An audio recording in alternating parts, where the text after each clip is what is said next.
Me? I have the lens down, but I thought that the UV was coming in from that side, but I think it's coming in from this side.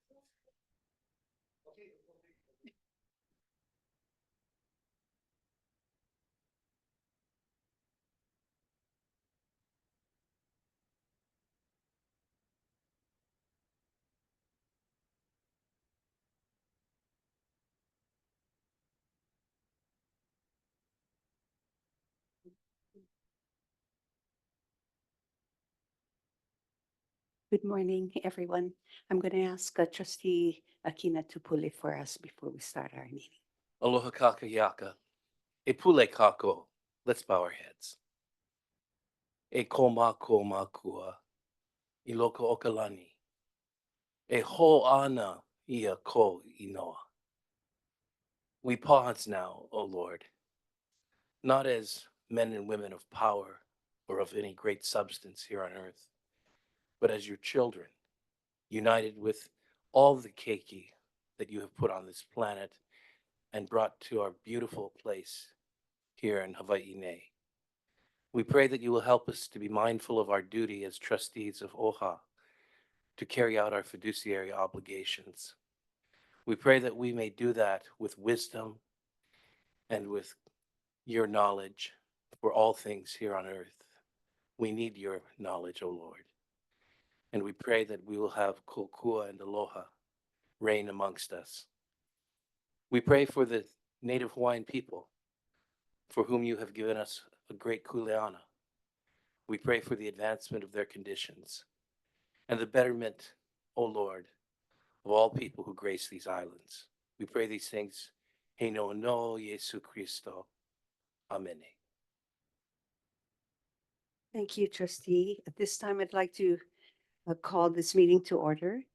Let the record reflect it is Thursday, October 10th, and the time is 10:03.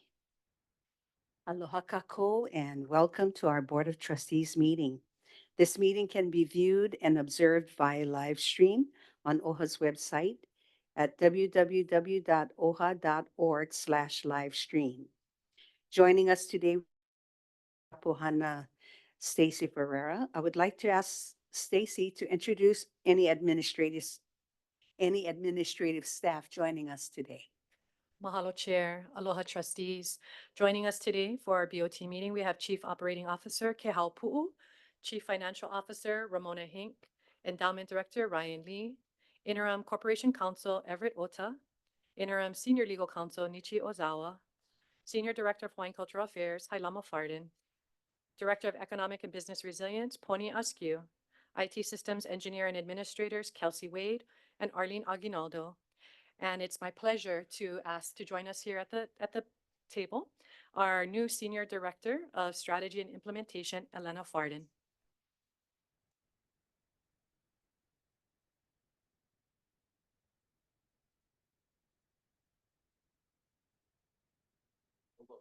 Oh, aloha Chair, aloha Vice Chair who's joining us virtually, and honored trustee, elected officials, and our community and staff. Happy to be here. Second week being Senior Director of Strategy and Implementation. Very excited to work with the ongoing team and the great work that they're already doing, and hopefully soon get to share out more of our work with the trustees and the community. So, mahalo.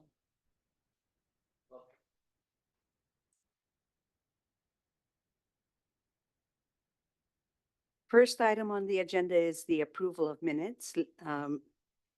Melissa, do we have anyone signed up to speak on this agenda item? Chair, we're gonna do a roll call first. Okay, sorry. Please. This is just for attendance. So trustee Ahuna is excused, trustee Akaka, Ale. trustee Akina, trustee Alapa, trustee Galataria, trustee Souza, trustee Trask, trustee Waihe, Chair Lindsay. Present. We have 6 trustees in attendance. Thank you. And again, do we have anyone signed up to speak on the agenda item of approval of minutes? No, we do not. If so, I'll entertain a motion for approval of the minutes. Madam Chair, I so move that we approve the March 14th, 2024 amendments of agenda. Thank you. It's been moved and seconded. Uh, Any discussion? If so, roll call. Trustee Ahuna is excused. Trustee Akaka. Aye. Trustee Akina. Trustee Galataria. Trustee Souza. Trustee Wahehe. Chair Lindsay. Yes. 6 yes votes. Next on the agenda is item 3A, water updates with Wayne Tanaka from Sierra Club of Hawaii. Do we have anyone signed up to speak on this item? Yes, we have one person signed up to speak, Jermaine Myers. Jermaine?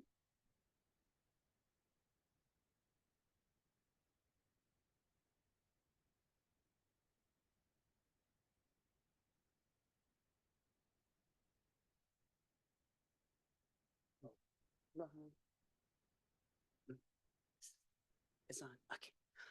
Aloha, trustees. My name is Doreen Myers. I'm an OHA beneficiary for beneficiary advocacy and empowerment. I'm also a Nanakuli Hawaiian homestead lessee. I come before you to share my concerns and my testimony regarding today's agenda item on Sierra Club presentation. According to the packet, information on his presentation, it highlights that we may need to prioritize our water consumption. And when I look at one of the biggest impact of outside water consumption would be the tourist industry. And when I looked at the August 2024 Hawaii Tourism Authority report, it shows that we have 48,000 rooms statewide on 171 properties. That's only 84% of the hotel rooms that we have because it's considered for any property that has over 20 rooms.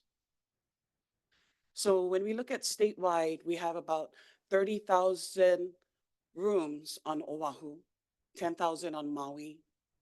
It's about 7,000 on Big Island. And when I think about the rooms, they represent double occupancy.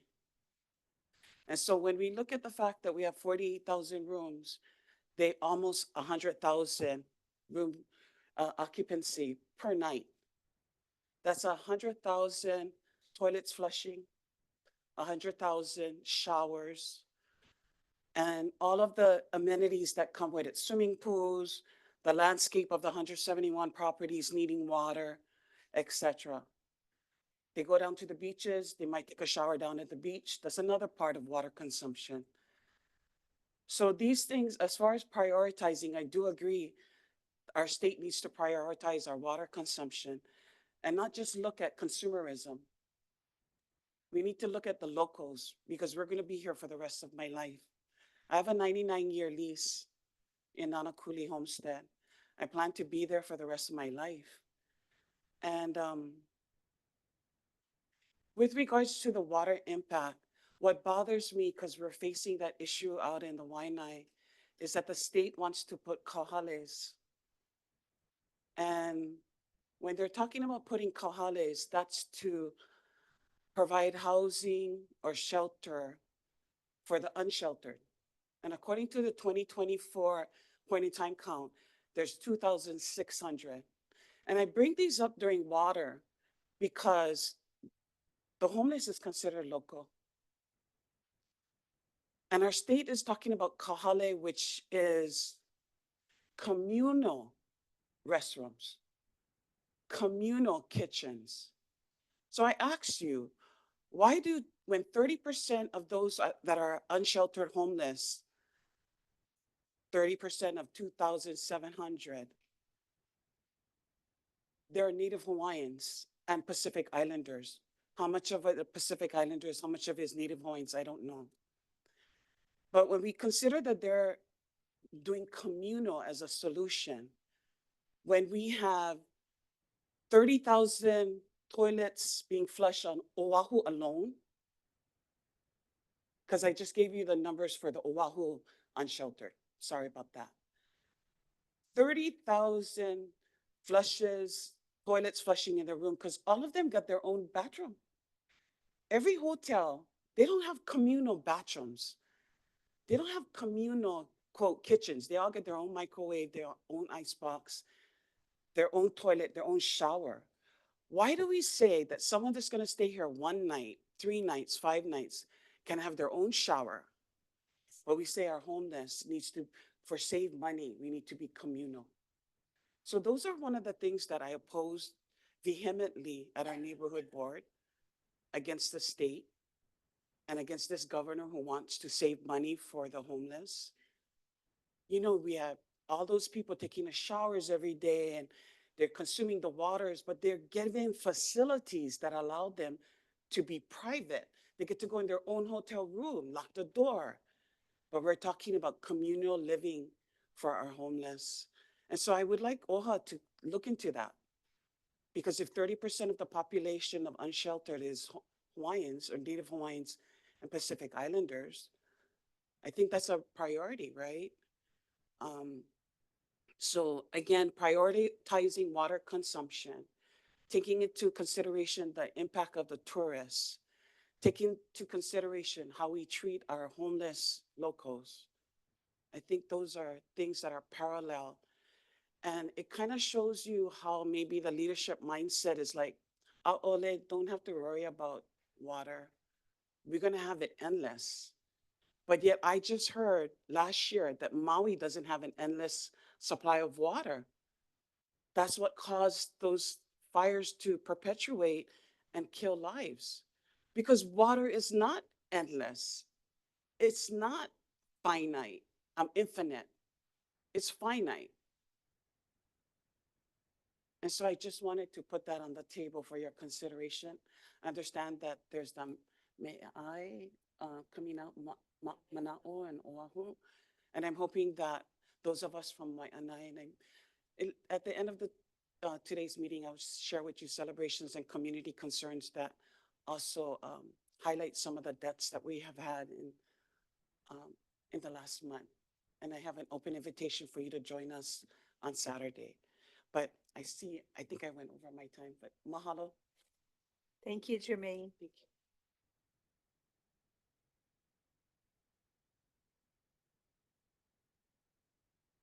At this time, we'd like to call on Wayne Tanaka to do his presentation from the Sierra Club of Hawaii. Welcome, Wayne. Nice to see you again. It's so nice to see you, Chair. Good morning, Chair, good trustees. Yeah, couple hundred, yeah, and it's such a surreal feeling to be back here. I think the majority of my professional career has been here at OHA, and I've learned so much during my time here, and just so grateful for the opportunity to and the privilege to come and talk to you folks about VI and some of the things that are going on with our water resources. So my name Wayne Tanaka. I'm the Sierra Club Executive Director for the Hawaii chapter, former public policy staff for the Office of Hawaiian Affairs, where we did work a lot on water issues. I have a presentation to share with you folks. Just a quick roadmap. I thought first take some time to take a look at the OHA VI policy, which was passed, I believe, in 2015. Just as kind of a foundational setting to kind of guide our perspective on some of the issues I'll be sharing about. And then I'll just highlight some select issues. So these are obviously not all of the water issues that our islands are facing. Yeah, but I think they're representative of some of the challenges, the discussions, the decision points that we'll be having to make in the next few years, especially as we tackle things like the contamination of Oahu's groundwater, rebuilding of Lahaina, and the climate crisis. So I'll talk about Kapukaki, or otherwise known as Red Hill, about the status of the water management areas in Maui, specifically Maui Kumohana and Nawaiʻeha. And then there's some action, as you may have heard, going on with the East Maui stream diversions and the community water authority that the county voters established in 2022. And I'll highlight some things going on in Waikoloa, where the Water Commission is looking at stream flow restoration, so restoring Mako to Makai flow in the Waikoloa stream. And then stepping back, there's ongoing issues with the absence of a lawyer or a Native Hawaiian water management expert on the Water Commission. Want to thank the Office of Hawaiian Affairs for your support in our advocacy to the governor to fill that seat as expediently as possible. So yeah, and I'll try to if I go too fast, then please stop me. And I'll pause for questions and so forth. Okay. Okay. There we go. So yeah, so just wanted to, I won't read through the entire, all of these principles, but I thought it'd be, as I mentioned, good to look at the VI policy and some of the basic principles that it establishes for the agency. So, it starts recognizing the foundational principle that water is life for Vai, right? And it's not just, VI is not just a resource, but really, it's a sacred thing. It's a kino law of Kane, at least in its surface water forms. There's other, other akua, that, their kino law are different forms of VI. And it does come in all forms, and therefore, and in all of its forms, deserves like the utmost respect. There you go. So the policy recognizes that VI is central to Native Hawaiian worldview, and we can see that knowing, how traditional Hawaiian society was established, like looking at place names, looking at words and language. It recognizes that VI is going to be critical to rebuild, uh, Ho'olulahui to rebuilding the Hawaiian nation, and to provide for the nation's people in all aspects of life, and also recognizes that Native Hawaiians have a unique connection to VI, as well as unique rights under our current laws, which are actually rooted very deeply in Hawaiian understanding from time immemorial. So when you think of things like the public trust doctrine, which is very unique to Hawaii, and is the law of the land, it's in our state constitution. Water is a public trust resource, right? So it's not supposed to be commodified. It's not supposed to be used and exploited for personal private gain.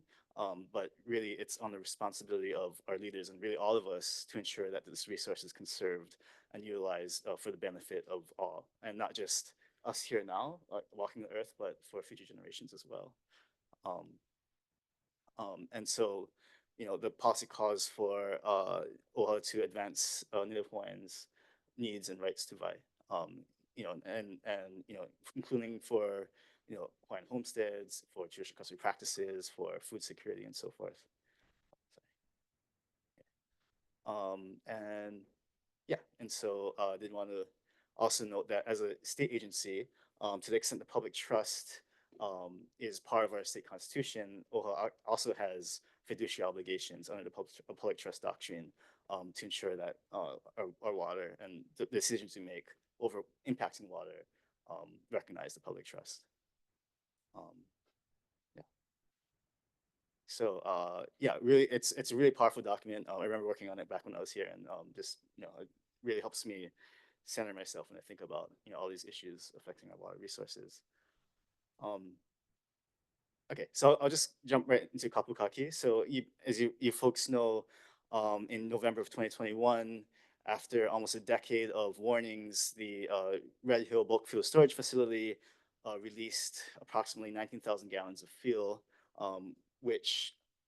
much of which entered into the Navy's drinking water system, poisoned the drinking water system for 93,000 people, has also left about 5,000 gallons approximately of jet fuel and other things, simple green and de-icing agent, and we actually don't know what else in our aquifer. And our concern has always been that a release like this could impact the municipal drinking water system, as well as springs that are needed for agriculture and culture practices. And unfortunately, recent detections in the IAO wells, which is the Board of Water Supply wells that were shut down after the spill, of what are called polycyclic aromatic hydrocarbons, or these chemicals associated with oil. Those detections at IAO wells suggest that a plume may be moving westward towards municipal wells. So the next well in line is Kalamilo, which serves the IAO area.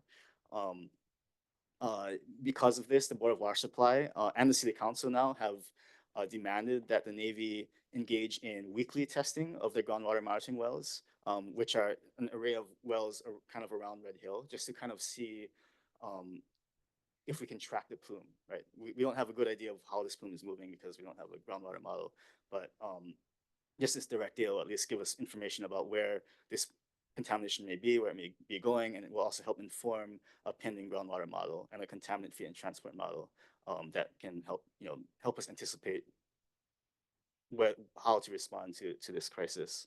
Um, it's a big part also of the demand is that the Navy utilized third-party experts to do this testing and this monitoring because um, I mean there's an inherent bias I think when they're the responsible party and they're the ones trying to figure out how badly they've harmed us, and also too there's more recent issues with the last 2.5 years of long-term monitoring of the drinking water system that indicates that their testing protocol wasn't um, valid, right? So you about 8,000 samples weren't properly processed, and so the results have been are not super credible. We also have another need, which is for our EPA certified water lab here in Hawaii. Right now, all of these samples get shipped to the continent. And it's not just our samples throughout the Pacific, like Guahan and Saipan, all their water samples have to go to the continent. And given the increase in demand on water testing with these new PFAS regulations, like the labs on the continent that are already kind of overtaxed are going to get swamped even further. So we've been working with the Pentagon to try and get federal funding to establish a local lab and staffing for that lab. And really, right now, the ball is kind of in the Department of Health's court to figure out the terms and conditions in which they will accept those resources. And I also think it's important to note that remediation, like at most optimistically, will take about 30 years. Will take decades, potentially much longer. So this is something that we need to deal with now so that we're not saddling our future, our kids and grandkids with, a very uncertain water insecure future. Yeah. And so we really have been prevailing the Department of Health to kind of like step up and continue holding the Navy accountable, using its emergency order authorities and its ability to actually regulate the federal government under the federal circular law and RCRA, sorry. So just as upcoming legislative proposals that we are anticipate seeing, one thing that we really need is to establish a remediation authority. So like a government entity to implement a plan that was put forward by a number of government leaders called the Water Alliance Initiative that seeks to fully remediate the contamination in our island, in our VI.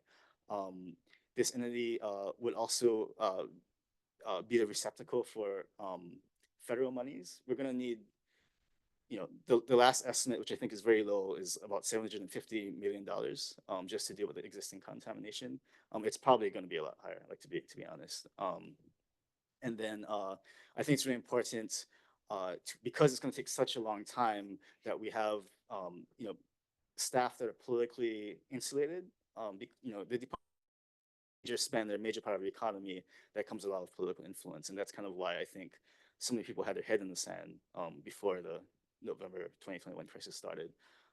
And along with that comes, in addition to that, sorry, we also want to have robust public engagement. So we're Sunshine, right? People would come and offer their comments and insights and so forth. So something like that for this remediation authority, so that the public can stay engaged and hold this entity accountable to holding the Navy accountable. There's another bill that will likely be reintroduced. The Maui County Council already passed a resolution to support the reintroduction of this bill. It was in response to what happened after the Lahaina fires, with Khalil Manuel being reassigned unilaterally by the DLNR chair. As I mentioned before, we need political independence or insulation for folks that are tasked with, stewarding our water resources. So this bill would make it clear that the entire commission and not just one person takes action over the water commission staff and the deputy in particular. I also create a public, transparent evaluation process. So you can't just arbitrarily say, I didn't like what you did. You hurt these, these resorts are using all this water, and so we're gonna reassign you, right? It has to be, here's performance measures that you need to meet, and then we're gonna take action based on whether you met or didn't meet these measures. So a little bit objective and again, political insulation.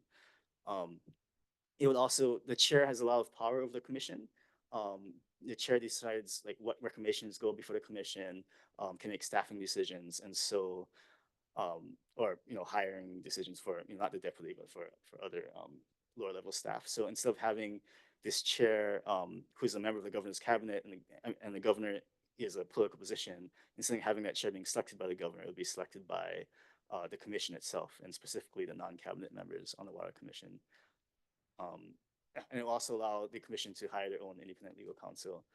As you probably know, there's the attorney general deputies, they serve the various boards and commissions, but really their client oftentimes is the governor, right? And so again, you have a political body that has a lot of influence through the attorney general and through their cabinet over the water commission, over our water resources. So it would allow the commission, if it wants, to hire independent legal counsel to assess some of their legal issues and challenges. And the bill would also authorize more meaningful fines. Right now, a $5,000 a day maximum fine for water code violations. If you look at the 3 million gallons of water per day violation of the Navy in the Waiava well, that comes out to like fractions of a penny per gallon.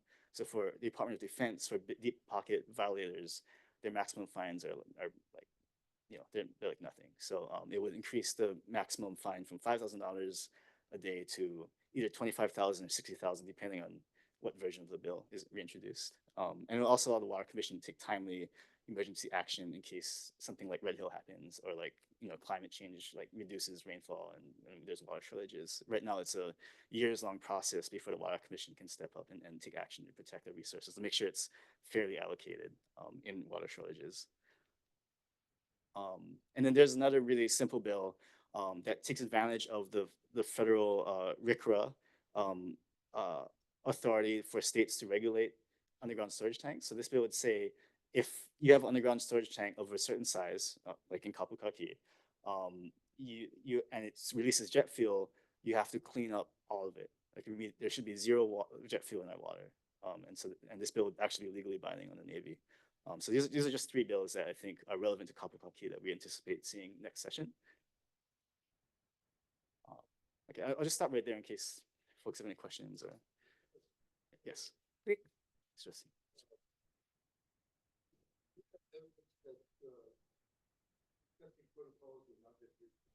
Yes, yeah. Well, the Board of Water Supply hired 2 independent water lab experts, and they actually looked at the data that the Navy swarm team and that the Navy collected under their long-term monitoring.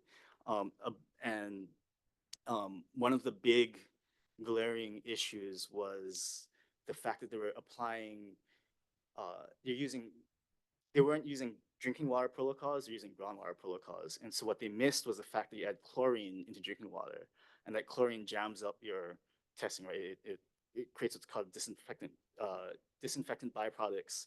And then when they put it through the gas chromatography, it pops as like TPH. And so the Navy is saying, all these total petroleum hydrocarbon detections are because of the chlorine in the water. And they actually admitted that they didn't take the chlorine out. So we'll see. I mean, we're waiting for the Navy's response. They said last night they wanted to meet with the Board of Water Supplies experts along with the Department of Health. And so Ernie Lau was like, okay, let's meet. And so we're gonna have to see like how they hash things out. Just And the event that we're able to, when I say we, collectively, Right.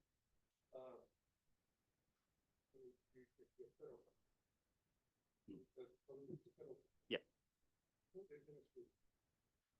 So it depends what it's for.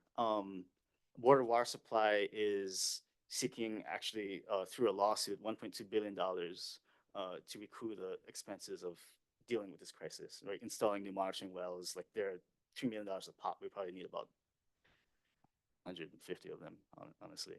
And there's also folks working to get money for remediation. So that's like research and development, because we don't know how to remediate jet fuel, especially in a groundwater situation where it's all like in the rocks and in the valley. And testing and monitoring wells and so forth. And then also, there's another federal lawsuit to kind of address the harms that the folks that were poisoned have suffered from and are suffering from.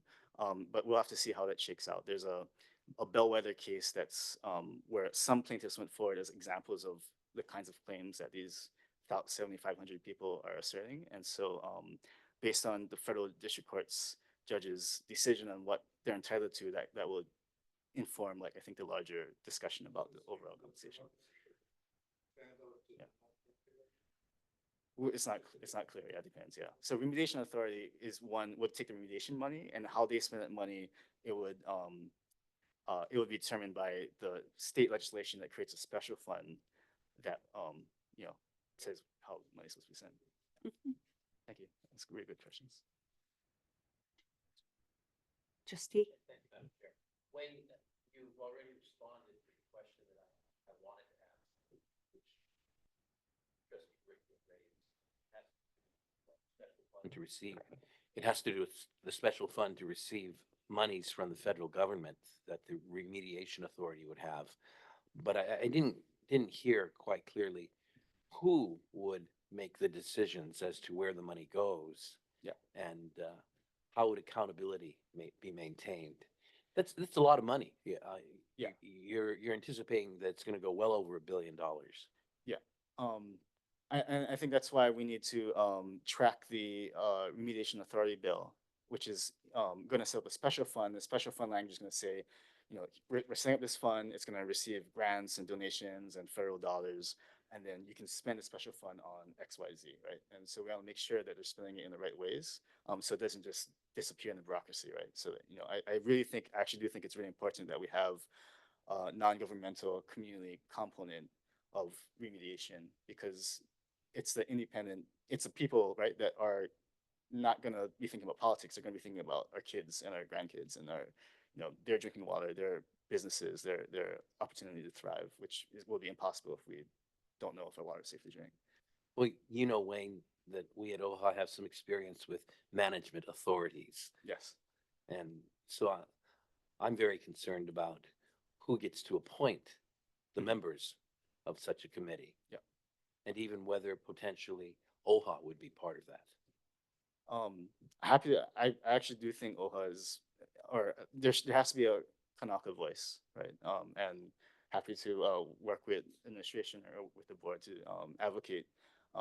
And I actually was thinking specifically like OHA as a possible entity to represent that voice. And I think there should be like probably more than just one too, right?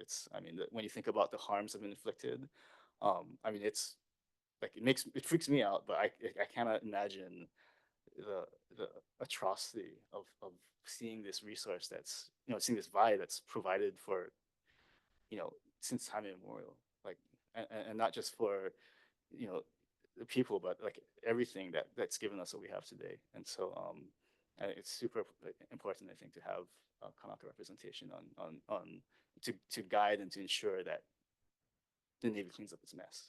Mahalo. Please move forward. Yes. Oh, sorry. I will try to be faster. Sorry. So you might have heard in 2022, West Maui, Maui Kumohana was designated as water management area. This means basically that if you want to use water in West Maui, in Maui Kumohana, you need to apply for submit a permit application, a water use permit application, and say what you need the water for. If it's impacting what are called public trust purposes, like what was the justification for those impacts, and ultimately the Water Commission can then evaluate all these applications and see how much water they have, what are the things we need to look out for in the public trust, and then allocate water accordingly. And public trust is really, I think, as I mentioned before, it's rooted in traditional Hawaiian understanding of the value of vai, but in its current manifestation actually really uplifts things that I think the Lahui and I think everyone here cares about, right? So ensuring sufficient water for Native Hawaiian traditional customary practices, for Department of Hawaiian Homelands reservations, for domestic uses like drinking water, and waters in their natural state. And so things like the kaula farmers, like the streams and estuaries are served by the water in Maui Kumohana. Even things like moku'ula, when I think about it's the connection with traditional customary practices with waters in natural state, I think there's an argument there that restoring moku'ula should be considered a public trust purpose. or consistent with that. And then the Water Commission, in addition to prioritizing these purposes, they have to make sure that water is being used uh, otherwise for reasonable beneficial uses, so for the benefit of the public and the community. And that can look like things such as food security, agriculture, affordable housing. You know, without water management area designation, there's really no way to reserve water for affordable housing. So it's really just first come, first serve. So if you want to build Lux Gentleman Farms and you can get the water first, then there's nothing really to stop you unless you have designation. Yeah. And then so really important too is recognize that waste is not a reasonable beneficial use. And so, you know, if they're using unlined reservoirs and things, water just hemorrhaging out and not being used, and that's something that the Water Commission needs to take into account for some, especially for some of the larger landowners. And if you're a private commercial user of water, you need to justify your uses in light of all of the other potential beneficial uses of water. So, you know, these are farms that cost $15 million that are on ag lands that are marketed as luxury residential properties. And so like, and they, you know, like the Water Commission actually flew, took imagery, aerial imagery of how water in Maui Kumahana is being used in all these ag lands. Like 90-something% of the water that, like from Ko'oula Stream, for example, was used not for actual agriculture. So it's either being wasted or used for things like landscaping or swimming pools and so forth. So with water management area designation, the Water Commission can actually go and say, hey, we need water in the streams, we need water for food security. Tell us why you need all this water for your swimming pools and your palm trees. So that's coming out. And I'll just pause real quick in case there's any questions. Okay. I wanted to, Chair. First of all, Wayne, it's so good to see you, Mahalo, for coming to the boardroom. I also want to mahalo you for this presentation and also for your constant commitment and representation when it has been, especially with the Red Hill matters and so forth, and with the Red Hill Community Representation Initiative. Having worked with you through the years, I've been so proud to see you representing our state of Hawaii and our Hawaiian people too. Seeing you on the different shows and in these meetings, I mean, you really blossomed into the position that you're in. So in terms of of course, you're familiar with our public policy, you having worked in it, and with our initiatives at the state capitol and with the counties throughout the state and with the Navy and so forth. I want us to be able to maximize and be able to collaborate together. So I'm open to you reaching out to us constantly in terms of us tracking these bills as your ma'atu. And we were doing that through these sessions, but of course, having the heads up from you and seeing how we can kokua with language and so forth. We're here for that. So let us know how we can collaborate, yeah. That's awesome. Thank you so much, Trustee. And yeah, I want to also, you know, thank, you know, the board and Kapohana herself actually too has also we've been working together on the CRI and the Red Hill and working with other staff like Coney Dam with on water issues and whatnot. So yeah, never far from home, but I would love to continue collaboration. Yeah. Thank you, Wayne. Thank you. If there's no other questions from the trustees, I want to thank you again for giving us such a educated report on what's going on with water. Navai'eha. Okay. So just want to highlight too, Navai'eha just got remanded from the Supreme Court, which really just kind of reinforced like the very high level of responsibility that the Water Commission has over water resources. And I don't want to step on your attorney's toes, and she's done an amazing job representing the agency. But just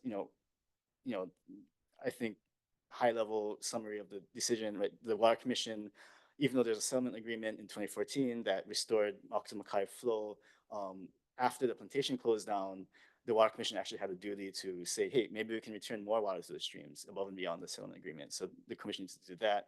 They need to look at potentially using recycled water, so we're not just dumping our stuff in the ocean, but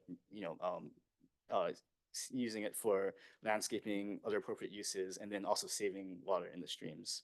Um, the Water Commission has to do real kapa'akai analysis. They cannot just say, oh, this may have some benefit for Hawaiians, but they have to say, okay, we're approving this diversion. So what are the impacts on kala farming, and what can be done to feasibly mitigate those impacts? They actually have to go through that process, which is, yeah, it's already the law. And then some things about being more specific about what happens if there's a water shortage, not leaving it up to the owners to decide between users. And some really interesting language about a golf course that was claiming that they owned water that they were using, which the Supreme Court pretty readily shot down. And so that, yeah, just really want to congratulate Office of Hawaiian Affairs for your like longstanding advocacy in the Waiha, the former breadbasket of the island of Maui and our islands. I mentioned the Hawaii Maui Hikina, the East Maui Community Water Authority. It was established in 2022 by over 60% of the voters in Maui County. The vision is to have this public, community-based entity take over the long-term lease for Maui Hikina, for East Maui, which has been for generations. Those waters have been controlled directly by Alexander Baldwin, and now their partner Mahi Pono, which is actually a subsidiary of a Canadian pension fund. So ANB is a real estate investment trust. Mahi Pono is a pension fund. Legally, their job is to maximize profits, right? Whereas on the government's job is to make sure that that the public trust is upheld. And so having a public entity like the East Maui Community Water Authority, which is now called Ahavai o Maui Hikina, that provides more assurance that decisions will be made in the Pono way about the waters of East Maui streams.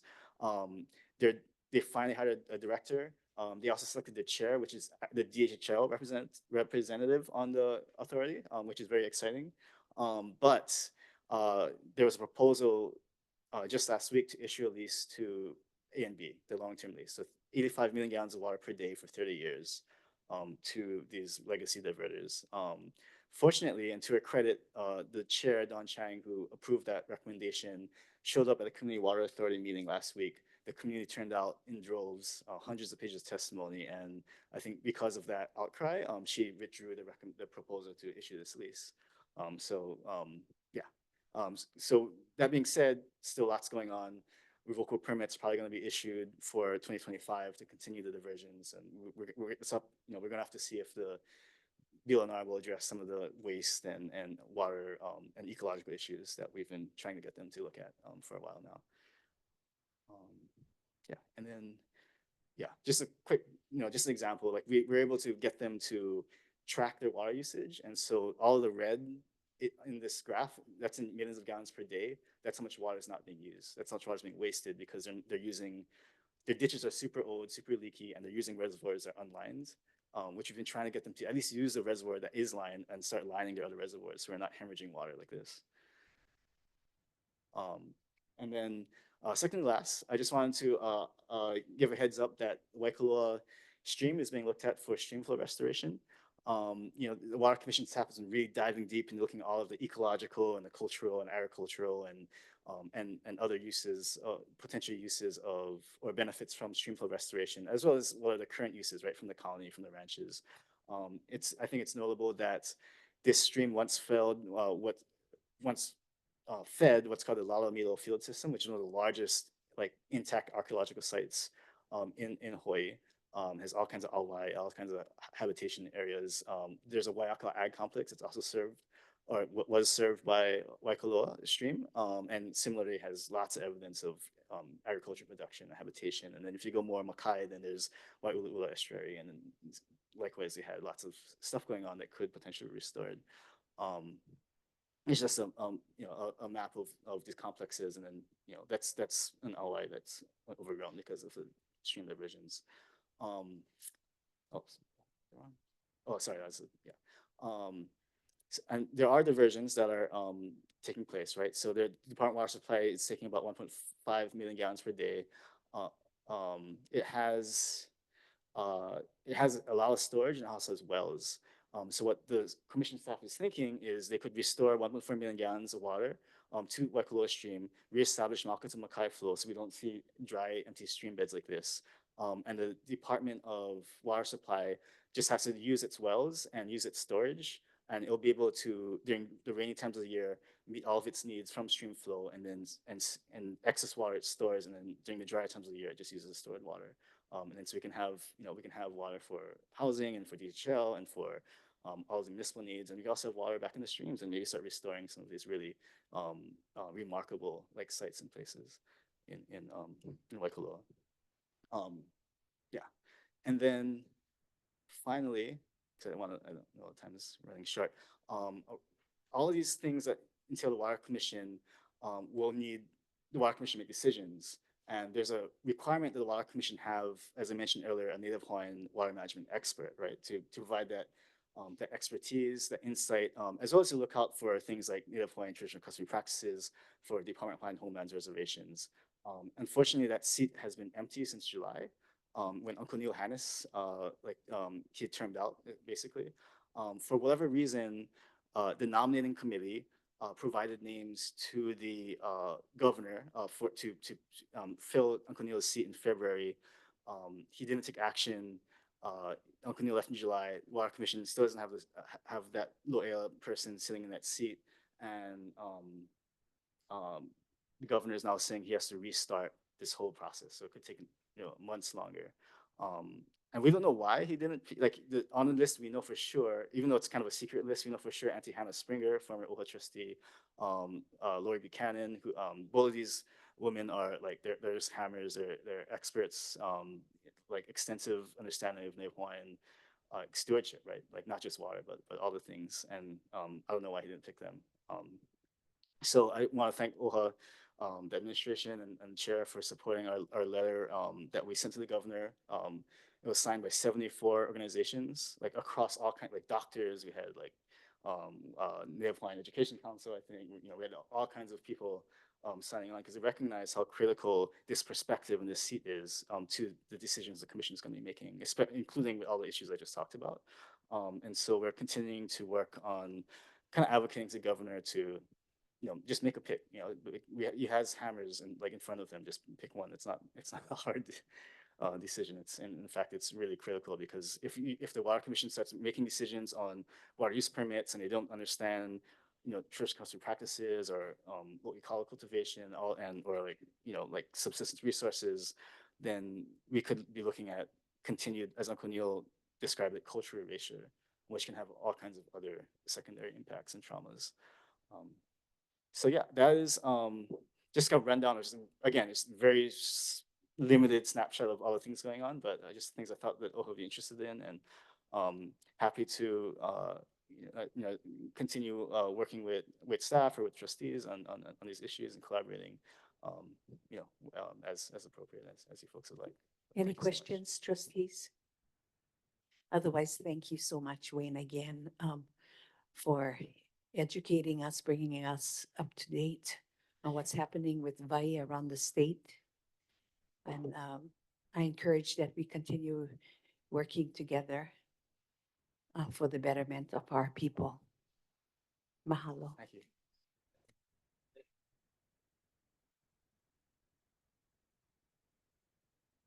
Okay, we're moving on to our next item, workshop to discuss the development of a real estate strategy covering investment and non-investment property holdings of OHA. Before I call on our consultant, I'd like to call on those that want to speak. I'll call on Kili'i Makiko.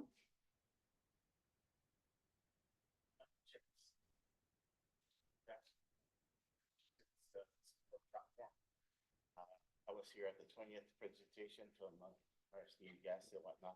I would like to know if I could ask some pertinent questions in there. I know this is a forum that's usually reserved for trustees and so forth, but I think I had some pertinent ideas that might have been useful to the discussion. I've had the privilege of looking over both that presentation and the public folder that has been made available, and I think I can, if it's pertinent, if it doesn't, I'll just keep my mouth shut. I think you have a good enough speaker that can answer most of the questions. I would suggest that you wait until his presentation is done and the questions have been asked by the trustees, and there's still community concerns after that. If you want to add whatever 2 cents you have, we'll entertain it at that time.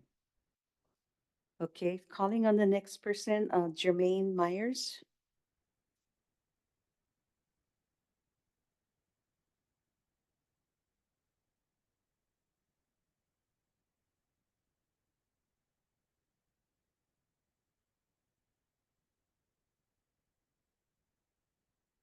Aloha trustees. Again, for the record, my name is Jermaine Myers. I'm an OHA beneficiary for beneficiary advocacy and empowerment. And I'm also a Nanakuli Hawaiian Homestead lessee. Regarding today's agenda item, the real estate strategy, I noted that Peregrine Realty Partners includes Linda Schatz, the wife of our US Congressman Brian Schatz. I feel a sense of security with seeing a Schatz is in a partnership because the couple is aware of the state issues on a federal and worldwide level, but also regarding our laws. I appreciate the higher, I appreciate the higher, I appreciate the higher level of expertise and presentation information this consultant offers OHA. I see on slide 3 the desired state for investment lands and legacy lands. And I'm interested in learning more about the highlights included in the desired states for investment lands. And specifically, these 3: exceed performance benchmarks, align real estate investments to support spending, and unlock embedded value of haku one, and it was missing Iwalei properties. But I also look forward to the development and deliberations of the joint committee level, on the joint BOT committee level, RM and BAE, of the following 2 highlights: adopt asset allocation targets and adopt real estate investment policy. These specific 2 highlights were mentioned as deficiencies and lacking in the state audit report of OHA, audit report 23-04, published last year. I read it from cover to cover, and I was quite shocked and appalled. All of the trustees have a kuleana to make sure policies are established. And I was just shocked to see that a trustee didn't know that she was responsible for making those policies. And she was wondering when those policies was going to appear. Administration is not responsible for creating policies. It's this boardroom and this board, and specifically all of you. I kind of was shocked in seeing some of the comments in this audit report about the investment portfolio and the legacy lands and the investment lands, and sort of like trustees blaming administration or the CEO, expecting them to create these policies that they're supposed to follow. So I think there needs to be some type of dialogue between administration and the board, and specifically all of you, not just the chair, and how you're going to make sure that these policies are created. And then the last thing, but the most important thing that I am very, very, very concerned about was one of the tactics that was repeatedly mentioned over and over in the presentation, whether to increase profit or whether to lower risk and liabilities. And this was the strategy or the tactic of transferring of Haku One to a single purpose LLC. As many of you know, from the time I started coming here in 2017, I vehemently opposed LLCs, limited liability corporations. I stated over and over, that is a form of fraud, waste, and abuse. I pulled up the operating agreement and it showed you don't have to follow procurement code, ethics law. You can open bank accounts. You can do whatever you want. In these agreements, operating agreement of an LLC, don't have to follow state ethics, et cetera, et cetera. I feel that when you take an asset What state agency puts an asset in an LLC except OHA? When you take the asset and you put it into an LLC, you take it away from my view. I'm the beneficiary. Embezzlement is considered when a fiduciary trustee takes an asset outside of the view of the beneficiary. That's embezzlement. When you create an LLC, that's embezzlement in my perspective, because you're taking them out of state ethics, procurement code, sunshine law, and UIPA. And when the comment was made in the tactic that is to avoid a lawsuit and loss of trust assets, well, there was a lawsuit with an LLC created for Waimea Falls. OHA was still sued because in your 990s, you have to declare who is the member. And the member, which is the owner of the LLC, is declared as OHA. What lawyer will not go and look for that and say, oh, okay, who's this nonprofit LLC? Okay, who's the member, which is the owner? They're gonna come right back to OHA. So you're just creating a breeding ground for fraud, race, or abuse, and that's what I'm concerned about. Kia kuapu, God bless all of you. Thank you, Jermaine. I'm going to move on to the presentation. Sam, would you please take the chair next to CEO and call on your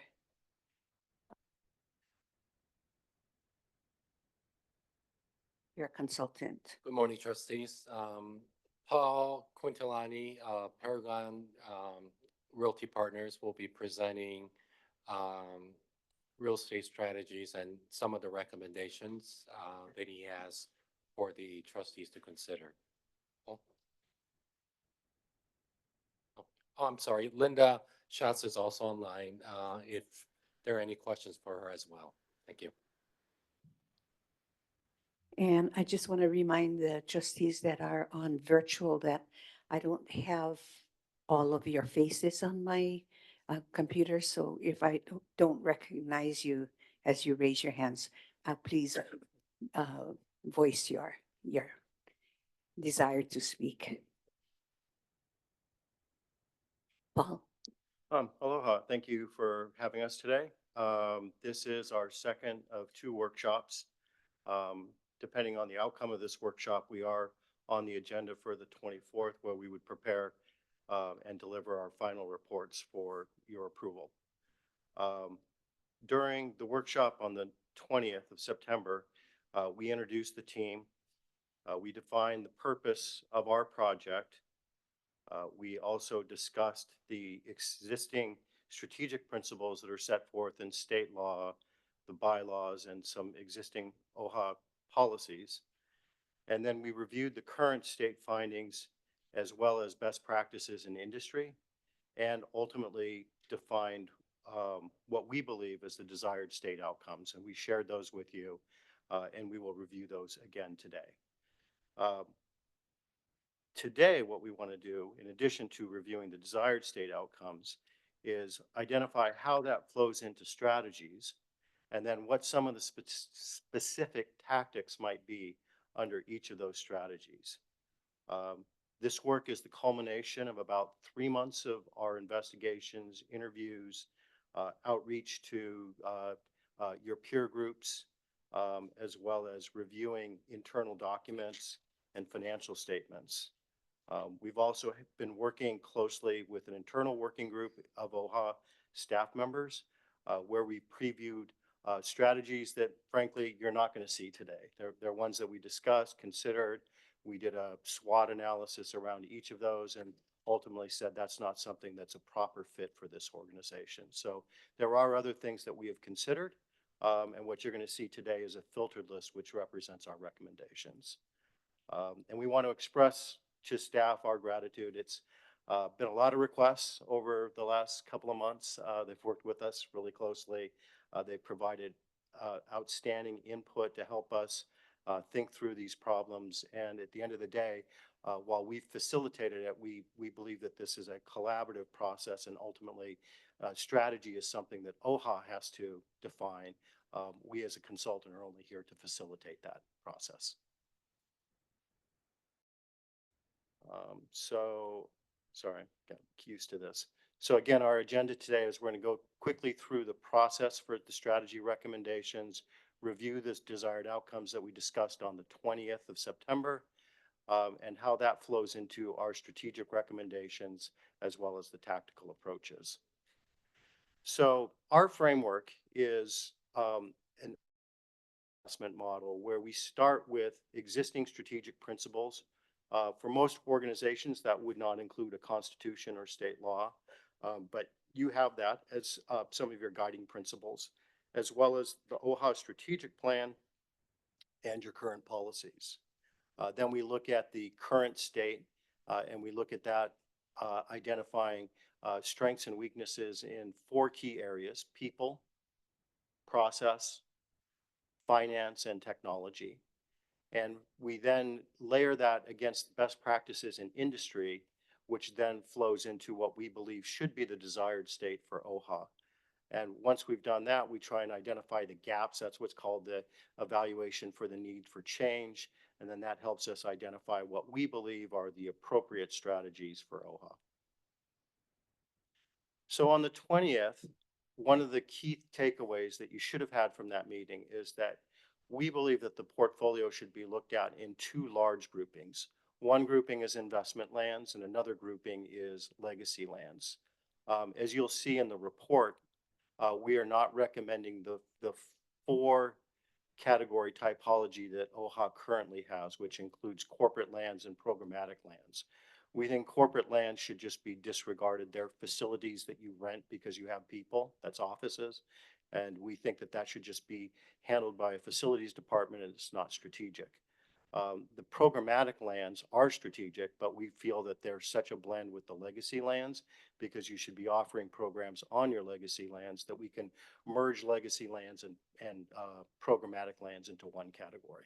So we're looking at this as a 2-category portfolio: investment lands and legacy lands. And the desired outcomes for the investment lands, we believe, and this is what we presented on the 20th, are to exceed the performance benchmarks, include the investment lands within the Native Hawaiian Trust Fund, align the real estate investments to support spending, and we have some specific recommendations around that, and we'll talk about that later, to try and unlock the value in Haku One and move that opportunity forward so it is generating more income for this organization and fulfilling other non-financial outcomes that this organization should be looking for. We recommend adopting a specific asset allocation target for investment lands. We also recommend, and it will be part of our phase 3 work, of drafting and adopting a specific real estate investment policy for investment lands. And we will draft that and bring that forward for your consideration. We want to improve financial reporting for the executive team and the board of trustees. We believe that you should be enacting stewardship practices on investment lands so that you should be looking for more than just financial outcomes on your investment lands.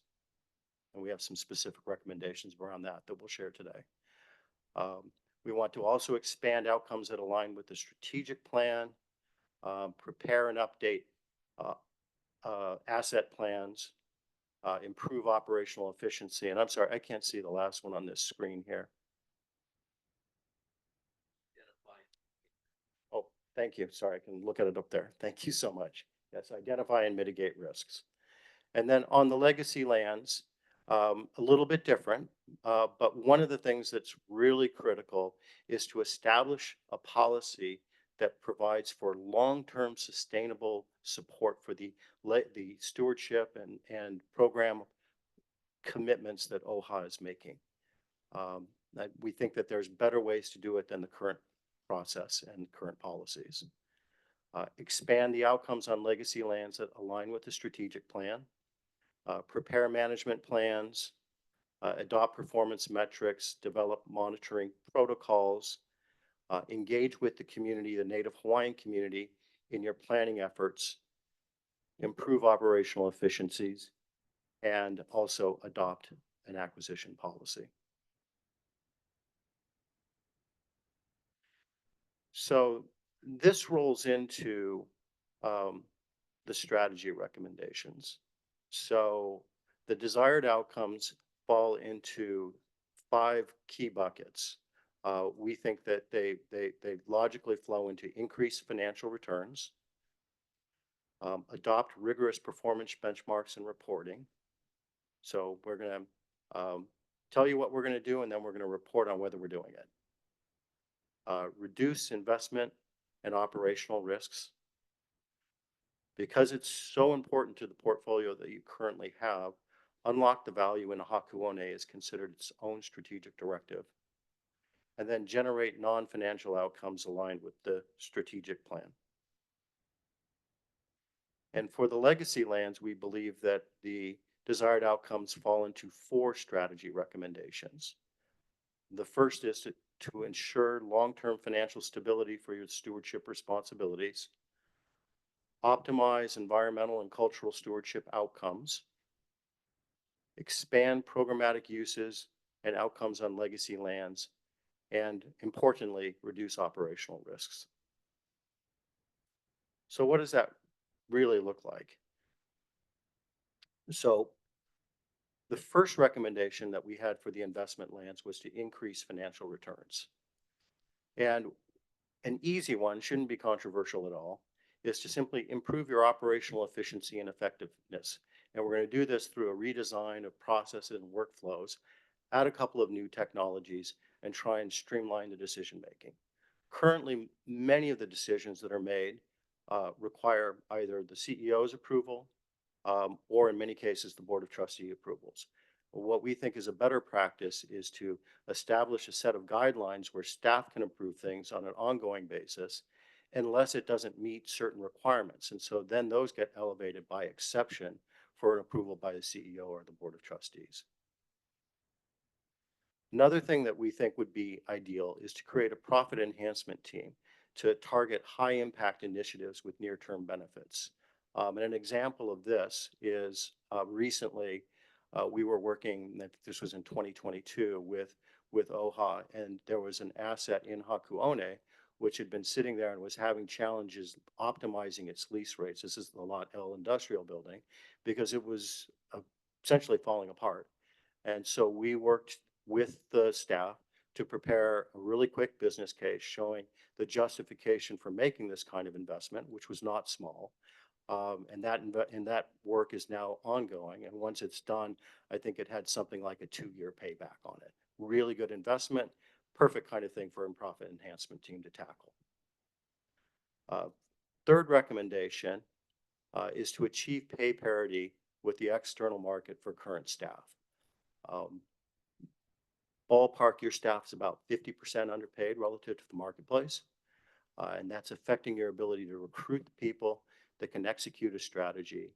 And so and I don't mean this as a denigration of the existing staff, but you don't have all of the skills that you need on your current team to execute strategy, improve operational efficiencies, or reduce risks.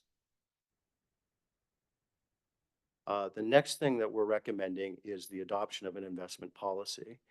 And our policy that we're going to bring forward for the investment lands, not the legacy lands, but the investment lands, is going to specify that any new assets acquired has to be supported by rigorous due diligence, and we'll spell out in the policy what that is, including financial projections that show that the asset can achieve a 5% real rate of return, so that's 5% plus inflation, or beat its industry benchmarks. Now, it doesn't mean that it will, because these are projections, but you shouldn't be buying anything if it doesn't meet those criteria. And we'll have other criteria as well in the investment policy. And this was brought up by one of the speakers earlier. Our other recommendation is that we transfer Hakuone to a single purpose LLC with a separate staff and governance. And we're recommending that because the decision-making process within OHA is very challenged. And even if you achieve pay parity with the marketplace, I don't think you're going to achieve pay parity for the kinds of development people that you'd be looking for. And the decision-making needs to be quick. And the processes that are set up in OHA, which are really important for a state agency, really don't work when you have a development entity. If this option is not recommended, or does, the trustees feel that this is not appropriate, there are other ways that we can unlock value in Hakuone, but it's going to be through joint venture partnerships or passive ground leasing, and we believe that your returns are going to be lower over time. So we're recommending this in order to optimize returns. We also believe it's important because it'll limit the financial risk back to the parent company if the development activities have financial stress. You don't want to put all the trust assets at risk. And the last couple of recommendations here, one is that we specifically want to include the investment lands within the Native Hawaiian Trust Fund. If we do that,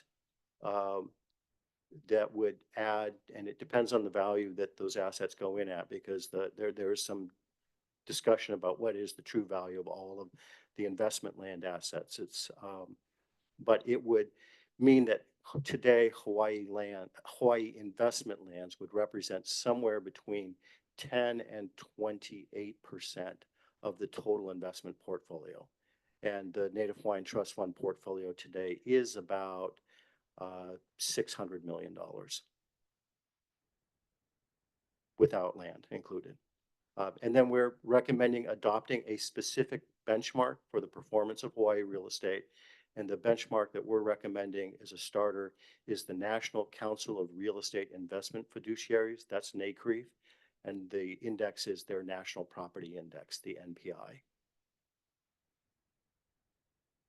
And finally, we would redesign the performance reports for both the investment lands and report quarterly to the executive team. I think a big part of achieving higher returns is report. It allows everybody to make strategic decisions. Are we underperforming? Are we overperforming? If we're underperforming, what are the root causes of that underperformance and how do we address it? Right now, you don't have any transparency on that. So reporting is essential to improving profitability. Now the second tactic that we have is or third tactic, sorry, is to reduce operational risk. And what we're recommending on the operational risk strategy is to target an allocation to Hawaii real estate, investment real estate, between 10 and 20%. That would be a specific asset allocation recommendation. And as I said today, you're somewhere between 10 and 28%. So you're probably at your allocation today. Second recommendation is to shift development risk to third parties. And you can do that through sales, joint venture, or ground leasing. Honestly, if you do a joint venture, you're not really shifting development risk, but you are getting third-party development expertise to help mitigate development risk. You can only shift the development risk through a sale or a ground lease. And even with a ground lease, you assume some development risk during the build-up period. But we don't believe OHA should be in the development business. That should be done through third parties. This was discussed earlier, but hold each asset within a separate LLC to isolate the financial loss to the invested capital in each asset. If we were a private company, this is the only way that you would own real estate. If there's an issue that happens on one property, a slip and fall, or the property goes negative on cash flow, you limit your risks and your liability just to that LLC. That is a standard risk management tool used in the real estate industry. On the staffing side, we can reduce our risks by getting all the staff through pay parity, but also instituting a formal training program for asset managers to elevate their skills. And we think that's really important, and I understand that some of those efforts are already underway, which is great. And then for Hakuone, you have significant environmental risks out there that have not really been fully characterized or understood in terms of their impact on development. And so we think that that needs to be a specific initiative to undertake more characterization and come up with an environmental remediation program.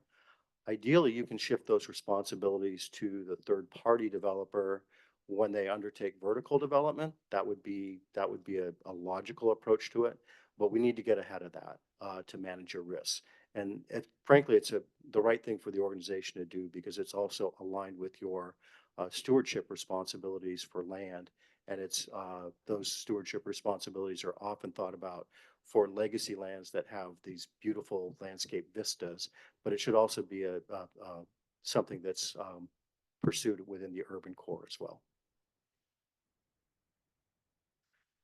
Some other recommendations to reduce operational risks. There's a significant issue with bulkhead retention for Hakuone on the waterfront lots, and that needs to be stabilized. There are some options that could include federal and state participation, but at the end of the day, if that bulkhead is not repaired, it's going to compromise any development program in Hakuone. And that needs to get done, and it needs to get done sooner rather than later. We believe that we should also manage portfolio debt so that the debt service coverage ratio is less than 130 for an individual asset and 175% for the total portfolio. And a debt service coverage ratio is, if you can imagine, if you have income of $130, it means that your debt can be no more than $100, and not in total, but on your monthly payment. That's what 130% coverage ratio would be, is your income is 30% more than your debt payments. We could also reduce risk by reducing the allocation to non-Hawaii real estate within the Native Hawaiian Trust Fund. So Ryan and VJoy and that team would look at the overall Native Hawaiian Trust Fund portfolio and could reduce their allocation to real estate because we have so much of it in Hawaii. That'll reduce risk. And we can also modify the spending policy, and we're recommending this, so that the spending policy is 5% of the non-real estate assets in the Native Hawaiian Trust Fund. That's what it is today.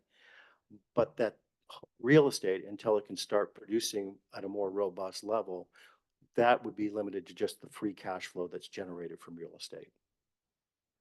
And that way you're not putting pressure on the Native Hawaiian Trust Fund to spending it down because it's trying to fund mission-related expenditures.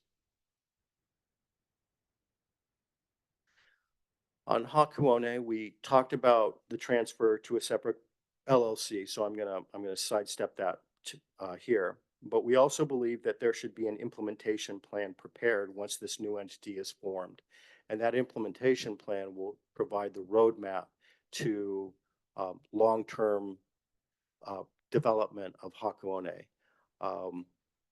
We also believe that OHA should carve out land for a cultural center and start planning on that originally. A cultural center is critical to any development program in Hakuone. It is going to set the tone for everything that gets developed around it. And when we were working on this in 2022, it was one of our critical recommendations is if you don't have that facility there, then what you're proposing or trying to build around it will be suboptimized. It has to work together. It's the optimization of culture and commerce. The convergence is going to be really powerful. That planning could be retained by OHA. Maybe should be retained by OHA. Although I think for expediency, you might want to have this separate LLC handle that planning, but reserve some rights from OHA as to what actually gets approved and developed out there. So I think just trying to get everything to work together. The LLC or the entity will need to create a capital plan to fund the working needs for Hakuone. And it's important in our view that they do it in a way that they're not coming back to OHA for additional funding. And there's ways that they could do that. They could seek a equity partner. They could borrow, which is more risky. They could potentially sell one of the parcels and use that as seed capital to fund the balance of Hakuone. And I know that there's going to be some people that talk about, well, should we sell? Should we sell? At the end of the day, if you develop in Kaka'ako, at some point, those lands are going to be sold.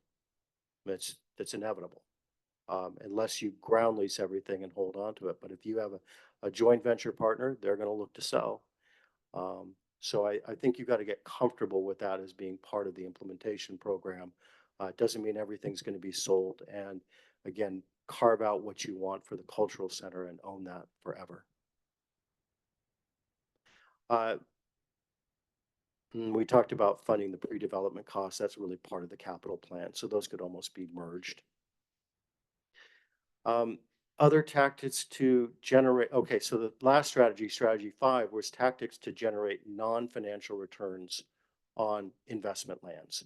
And I like this because I think that it's akin to a triple bottom line where you have, you have social outcomes, you have environmental outcomes, and you have business outcomes. And if you're doing it right, the convergence of all three of those creates more value, not less value. And so that notion of culture and commerce driving what you're going to do in Hakuone, we're just adding more to it, which is environmental stewardship across the whole portfolio. And I think some of the ideas that we see are adopting an ethos for the built environment. And what this translates into is higher building standards for properties that you own. And why is this good? Well, I mean, a lot of buildings in Hawaii are not well maintained. And when I worked at Kamehameha Schools, what we found is that if we maintained our buildings at a higher standard, we got better occupancy and we got better rents, paid for itself. OHA should brand themselves in the same way. You should be a quality owner. And we talked about our environmental risk management program. This extends this beyond Hakuone and looks at it for the whole portfolio. Some other opportunities would be to promote pop-up opportunities for Native Hawaiians businesses within the portfolio, or take assets that are being sub-optimized and maybe utilize them for incubation purposes for new businesses. There's a warehouse over at the Iwilei Business Center that has some leasing issues because of some restrictions with inside the Ross lease. That might be a perfect opportunity to use that as an incubation center. Not saying that is an idea, I mean, the idea, but that's the kind of ideas that they should be looking for in this portfolio, is harvest those opportunities to align with the mission. And then finally, and this is an obvious one, and I think you already are, but be a leader in the care for and protection for iwi kupuna in the urban core. Walk the talk. Oops. So let's talk about Hakuone for a second before we get on to the legacy lands. And I said we've looked at a number of options here, including this LLC option. If you don't do an LLC option, you can manage Hakuone through options 1, 2, and 3. Not really effectively, to be honest with you. And I think you're going to get reduced returns in each of those cases. But one option would be to say, okay, well, let's just sell the lands. We can sell them all at once, or we can sell them individually. And you've now earned your returns from Hakuone, whatever it's worth, and you move on and you go do something else, and somebody else does the vertical development. The second option is to say, no, we want to benefit from the development that's going to go on out there because we think it's going to be super powerful and it's going to be accretive, meaning it's going to create more income for the organization. And so let's joint venture it. And you can do that within the existing OHA structure. You are not going to get the same returns because now you have to share the profits with another party, okay? And you still have the development risk because you are now part of the development. They're reduced, better than if OHA develops it because you got the expertise of an organization that knows how to do development, but you still have development risks. And one of the risks we haven't put on here, which is true, is your joint venture partner better make sure that they're aligned with what your vision is, or there's going to be a misalignment. Option 3 is to ground lease the lands, and you can use your OHA structure for that. Again, ground leasing is going to give you the lowest returns, but it's also the least amount of risk. Having done this for years at Kamehameha Schools, it will be incredibly difficult to execute a ground lease program in Kakako. Not impossible, it's achievable, but it's going to take time and effort to do it. The other option, which is kind of the one that we've recommended, is let OHA act as a, and I use the term master developer, but I'm not recommending that OHA do any vertical development. But OHA can handle the planning, it can handle the studies that it wants to do, or the joint venture, or not joint venture, but the LLC, and then it can execute the sale, joint venture, or ground lease of individual parcels in a way that would be aligned with the implementation plan that we talked about doing earlier. And this can be done. It will generate the highest returns, but you need an efficient management structure for that. It does have more risk than ground leasing, but much less risk than vertical development. So we think that's why that's the best option. So on the legacy lands, the first of our recommendations was to ensure financial stability. And what we're recommending, so today, the way that the legacy lands are budgeted and funded is that 60% of the net revenues from Hakuone are the funds that are available for stewardship activities on your legacy land portfolio. Hakuone is a highly volatile income stream, especially as you get into development. It's going to go up, it's going to go down, it may even be negative as you're funding pre-development. So we think that it would be better to just pick a metric, percentage of the Native Hawaiian trust funds that are available. So if the trust fund is last year spit out about 16 million to fund mission related spending, pick some percentage of that 16 million, say, 5%, 10%, 20%, pick a number, make an organizational commitment, or say it's some percentage of the total organizational spending, but just make a commitment that whatever the organization spends, a certain amount of it is going to be for stewardship related activities. That way it's known, it's stable, it's a commitment. And the nice thing about that too, is it also helps to, with your acquisitions going forward, because if you're up against the amount that you've already committed to, you've either got to change your commitment policy, say we're going to spend more because we want to take on more activities, or you need to say we just don't have the funds because we want to continue to fund grants that we're giving to our beneficiaries, things like that. It balances it with everything else that the organization is trying to do. The other activity that we're recommending, or tactic we're recommending, is to expand revenues through grant funding, donations, and fundraising. And you need people to do this. And I understand that there's 2 people in a different department, community relation or community outreach, that are unfilled taps. So we need to get those positions filled. We need to make sure that their activities cover real estate as well as, excuse me, the broader organization. Can I get a glass of water? And we probably need to, not probably, some of this will need to be outsourced because people that write grants are very expensive. So that's probably an outsourced activity. And since you're not writing grants every day, it's better to rent that, but you still need the people internally to identify the grants that we want to go after, try and get donations and partnerships, and look at fundraising opportunities. Do land-based fundraising. That's an awesome opportunity. There are many organizations out there that would partner with OHA that have like-minded missions. And so those are things that should be expanded upon. And then on the sites, there are revenue opportunities that will help create self-sufficiency and economic sovereignty that should be explored. Some of those could be traditional and non-traditional farming, which would be good for the state, film shoots, sustainable forestry, and there's other activities. And as an aside, for those of you that are familiar with what Kamehameha Schools is doing today, they've taken a very active approach recently that all of their, what they would consider this equivalent of legacy lands, they're trying to get them to where they're all self-sustaining. And I think that's a great long-term goal for this organization. You're not there today. But I think long-term, that's where you should be striving towards. And finally, there are some sites that may have low or no environmental or cultural value. And if they're in the portfolio, we should look at transferring those to others that may value them more than OHA would and be better stewards.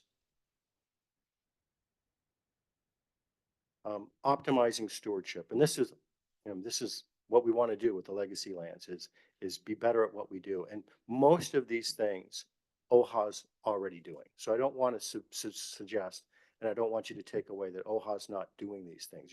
You have a very committed staff that believes in the mission, and they're doing a lot of this stuff. It's about doing it better. And I think the first thing that we need to do is we need to create management plans because they don't exist for all the assets. And for the management plans that exist, we need to streamline them. One of the management plans I looked at, it's amazing. It's 250 pages. I mean, it took me a week to read it. And I walked away from it. I'm still not really sure what the real operational goals are for that asset. Something more concise, something that's a management tool rather than a novel is what we should be striving for. Within those management plans, incorporate the operational goals and the performance metrics. And the performance metrics will be site specific, but there should be some generic ones for the organization as a whole. And we'll work with the staff in the second phase of our project when we do the business model and the operational plan to start to identify what some of these things should look like. As with the staff for the investment properties, the staff for the legacy lands need to achieve pay parity. They're substantially underpaid, and we need to train them. And I know that that process is already underway. And we talked about this before, but there are some sites that maybe have low values that we could transfer. And then we can and should adopt an investment policy. And I use that term loosely, but it's more of an acquisition policy. And it may be things that you acquire without paying for them. They may be donations, but make sure that what you're taking on, you've done proper due diligence, that they're properties in areas with high concentrations of Native Hawaiians, or they have valuable environmental or cultural resources that need to be stewarded. And when we get to the mission side of this, make sure that there's also mission aligned opportunities to do stewardship and advance mission goals. And then all planning should be community-based planning. That goes without saying. And you do a great job of that. I think your staff is wonderful with that.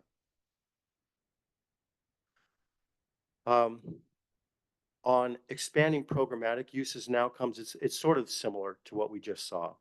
Adopt standard metrics, expand traditional and land-based educational offerings on legacy lands. One of our ideas is to form an entitlement team, which we think is probably an external team, to look for opportunities to rezone some of your legacy lands for residential use. Not all of it, right? But just portions of it.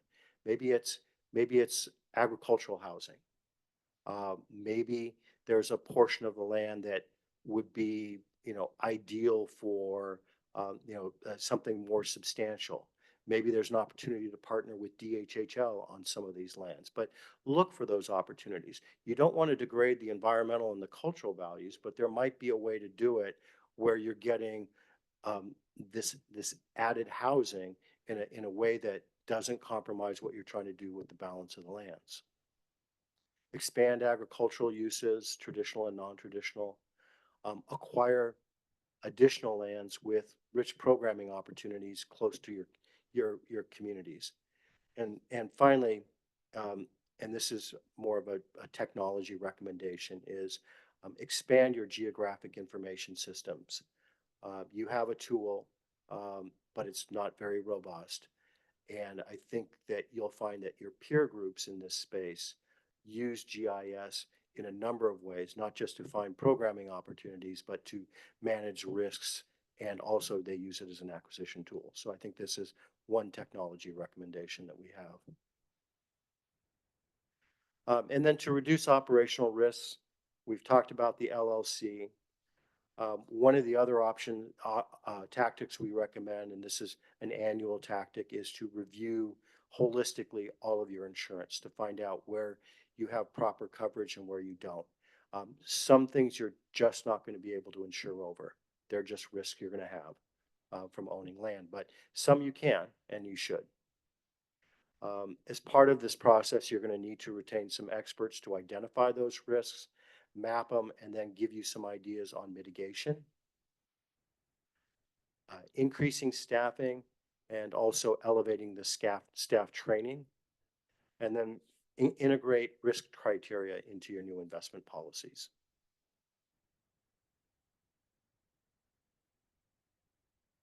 I think that's it. So sorry, I spoke longer than I expected. I apologize for that. I'm happy to take any questions.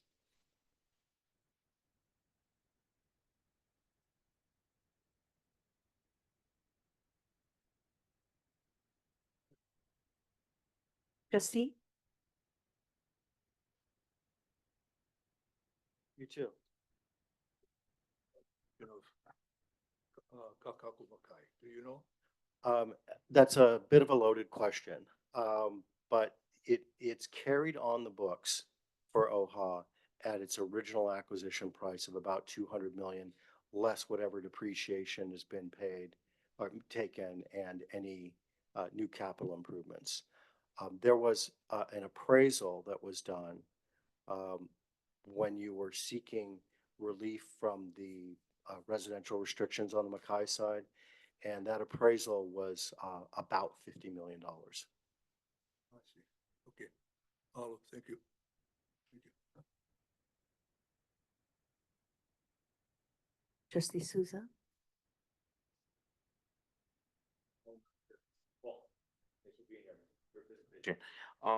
Talking about the appraisal that we had done, I guess, when we were seeking the residential, do you, with all of your experience, especially with Kamehameha schools, and developing, do you agree with an appraisal like that, or you think it's in the vicinity?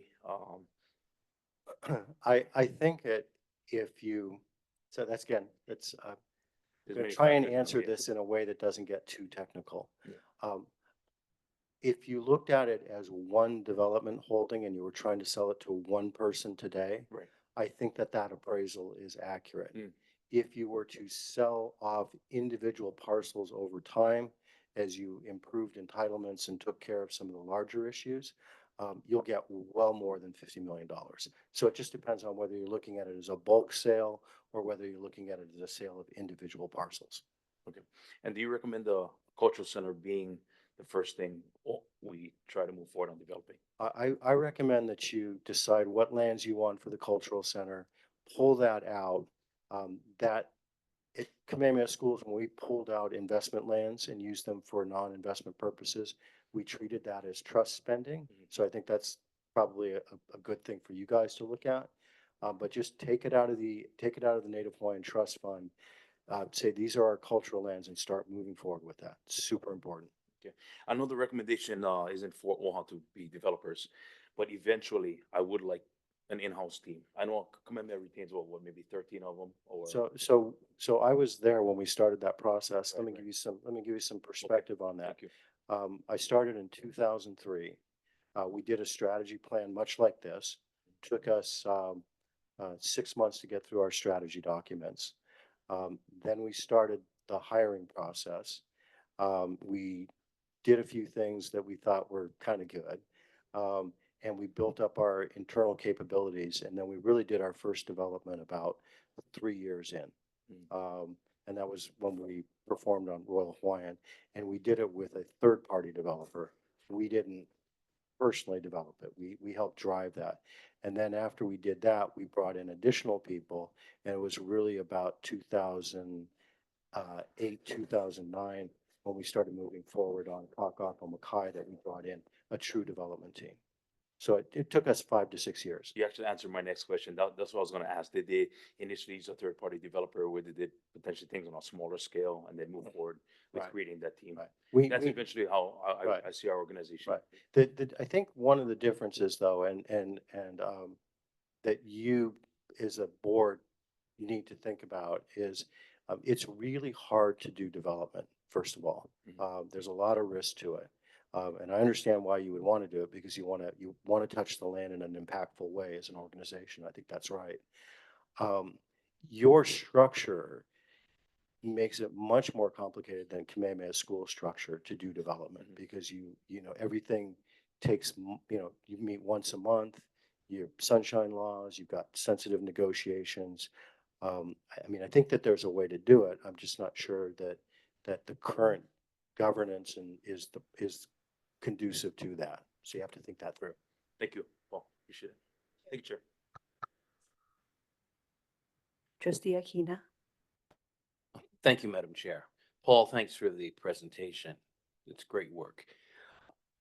I understand and support prioritization of Hakuone as a strategic direction. That's important. But why not Iwilei in some fashion, prioritizing that? And talk to us a bit about the trade-offs that are made in selecting Hakuone over Iwilei.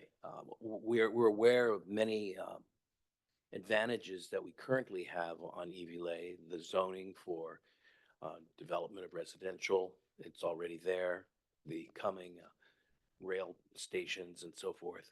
So I would love to hear some thoughts. No, I appreciate that. So one of the reasons I don't think Iwilei is ripe for development today, or a priority for development today, is that if you look at the returns that are being generated from the existing uses, they're substantial. You're generating north of a 10% cash on cash to embedded equity.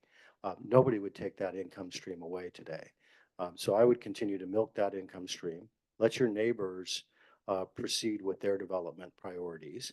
That's going to bring infrastructure into the area. The area is going to get better, and that'll make your site more valuable. And focus your energies and your efforts in Hakuone. So it's a timing issue, in other words. Let the value and opportunity grow, and then perhaps in the future move into it. Right. It's both timing and highest and best use. I mean, I believe long term that is a residential site, but right now the current improvements are generating enough income for you to just continue operating those current uses. All right. Thank you. Ohana.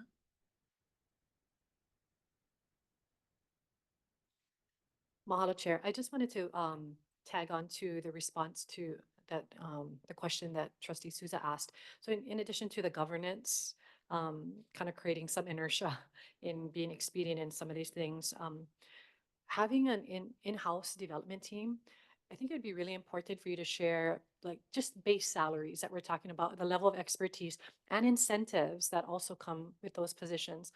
And then we also have the complexity of being a state agency, right?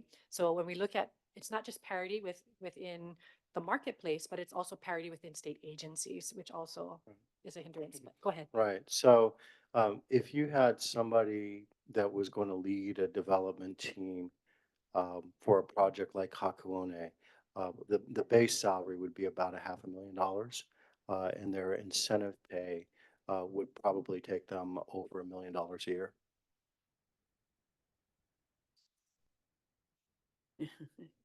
Yeah. Very educational. Trustee Wahehe. Oh, thank you, Madam Chair. I wanted just to say, and this is just me, if the idea was to get consensus on this presentation and moving forward with it, that I don't support putting the assets into an LLC. And I think, and this is based on, I think that the recommendation comes from a point of view where they've seen it work and it being an ideal scenario. My experience with OHA and LLCs has not been positive at all. And once you move it into the LLC, they pretty much own the asset. And if they are not aligned with us and they want to flex their authority that they have, it can be really miserable. And they can do a whole bunch of, I mean, there's a lot they can do that they can like use the LLC to funnel money there and do things without board approval, and all kind of things can go awry. So unless someone can convince me that the past problems that we've had with the LLCs will not occur, now I'm very hesitant to go through that again because I vowed I'm never going to put anything in an LLC ever again based on my experiences. Can I comment to that? So I don't know your past experiences, so I'm coming from a place of ignorance on that. So for that, I apologize. But most LLCs that I've worked on, you have you have a managing member. In this case, you know, OHA would probably set up an overarching LLC, and then that would become the managing member for whatever the Hakuone is. But because OHA is the member, uh, it's not the managing member, but it's the member, and OHA would be the key owner. Most LLC agreements that we're involved with have what are called major decision points. And those major decision points have to go back and get a supermajority, or in some cases, a unanimous approval of all the members to proceed. So you can effectuate controls over the LLC through those LLC agreements. Um, you know, that you're right that the staff has a little bit more independence than what you have. And there would be a managing member that would have some latitude to make day-to-day type decisions. But major decisions should be able to come back to the board if you structure it properly.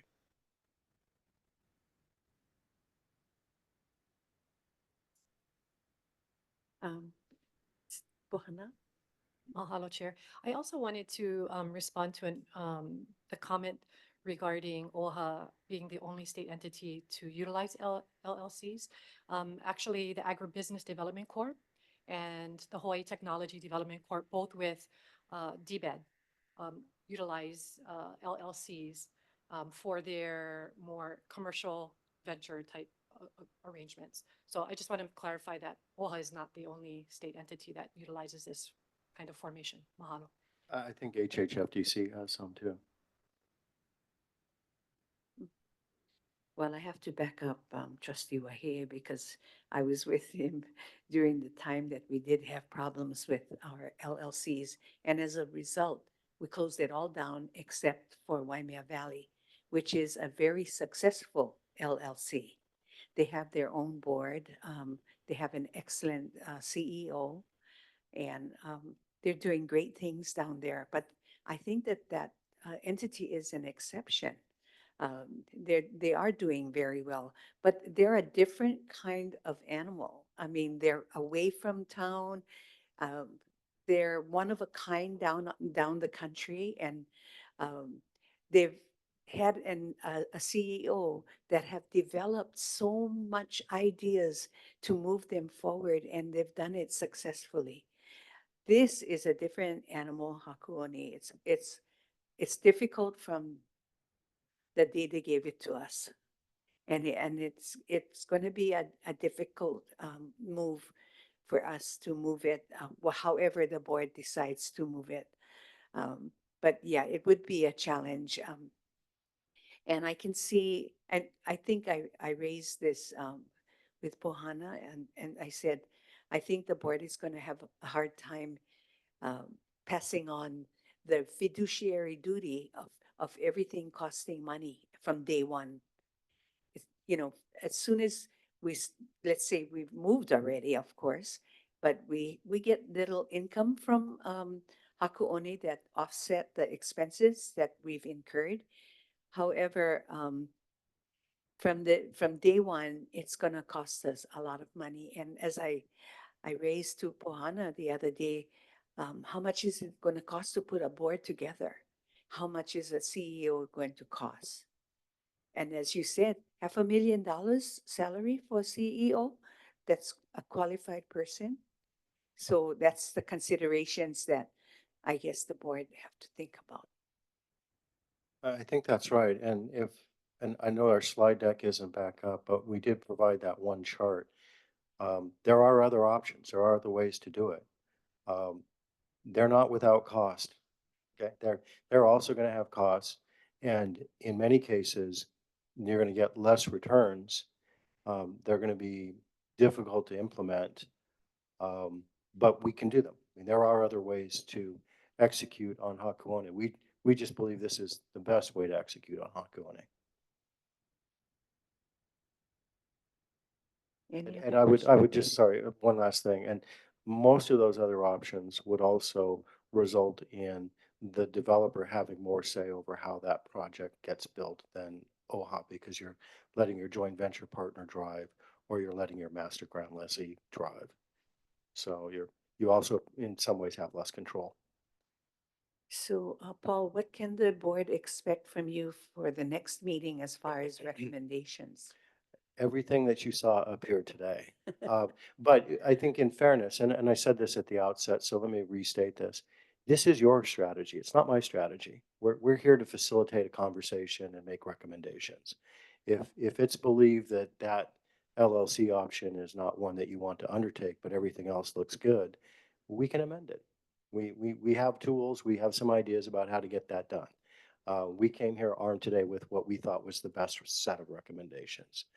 If there's other things in here that you don't like, we need to know that. But otherwise, what we would do is and we've already drafted, is we have a report that we're ready to finalize and bring forth with these exact recommendations on the 24th. Okay, any further questions? Trustee Akaka, anything from you? Okay, Trustee Akina.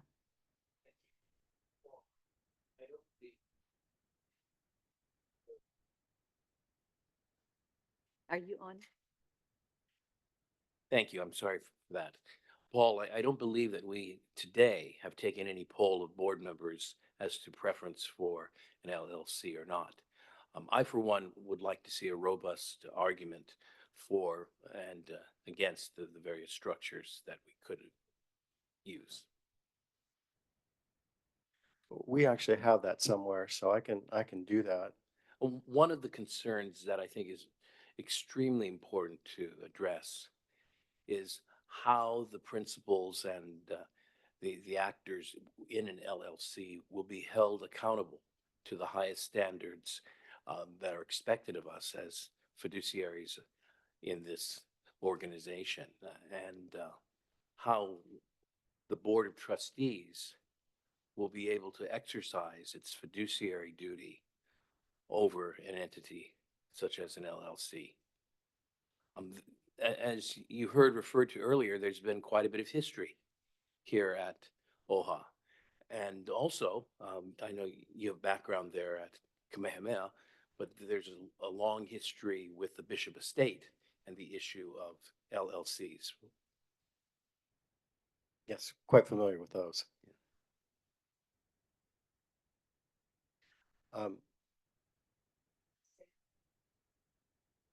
Sam?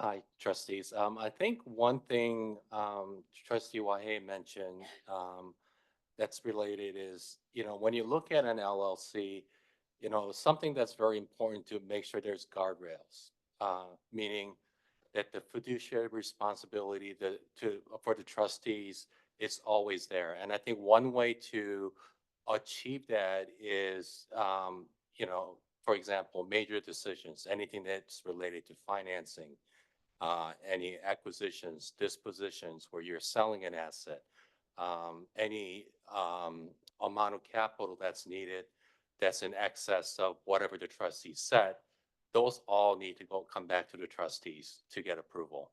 And what in an LLC, I guess in my mind, the benefits is that it's able to run efficiently, the day-to-day stuff, where you're not getting bogged down necessarily with more operational stuff. So it just makes it more efficient.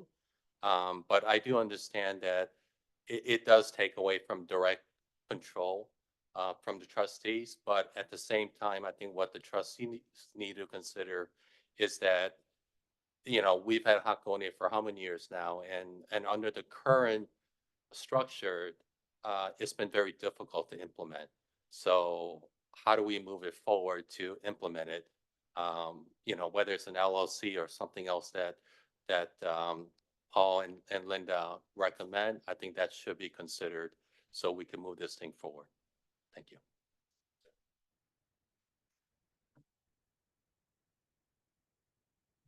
If we have no more questions from the trustees, I'm going to ask Kelly Makikau to um, come forward and share your comments. My dreams. 11 years. I get a chance to sit in this. Okay, is this on? Okay. Hi, Paul. I did review both PowerPoints and I was very impressed. One option that I wanted to ask you in the factoring of some of the objectives, OHA is there are outside forces that have been plaguing this office in particular in its goals and what it's been achieving, one of which is the very entity that created it, the state. City and county, for example, has targeted OHA with condemnation property, you know, on certain lots that are there. They want to put things like a water pump station and stuff like that because of the sewer line issues and whatnot, which I'm sure Kamehameha Schools had to take a look at because as the old saying goes, if you can't flush a toilet in Howard Hughes's property, that's $1 million pretty much lost in a minute because they can't sell it. Of course, the end result, there's OHA's property. We inherited this thing. We do that trying to come up for the last 10 something years with a financial plan. And then to have an outside entity come in and go, by the way, we look forward to hearing from you. But if not, we threaten or we make a proposed plan to take this thing for the good, settlement good of all the people. And that pretty much will over trump the goals and statements here because they're going to say you are included in this package. Does your plan somehow include if that scenario or that loss is going to be incurred? Um, so short answer is no, but the more detailed answer is that as you develop asset plans, which comes after we get the strategy pieces done and the business model done, those kinds of property specific risks and tactical decisions will be embedded in those asset plans. And contingencies and so forth, but thank you. The only other last thing I would ask is and this is more for the board's analysis. Having been a candidate myself, and I noticed in the other members, parties, or whoever have run to seek leadership roles here, the talk of the things like a cultural center, I noticed that was highlighted in your presentation. I'm hoping that that's still subjectively just an idea right now, because I would think if we do go forth with a plan, which I'm very impressed with, by the way, is what you're implementing here, that would be subject to, say, beneficiary final outcome.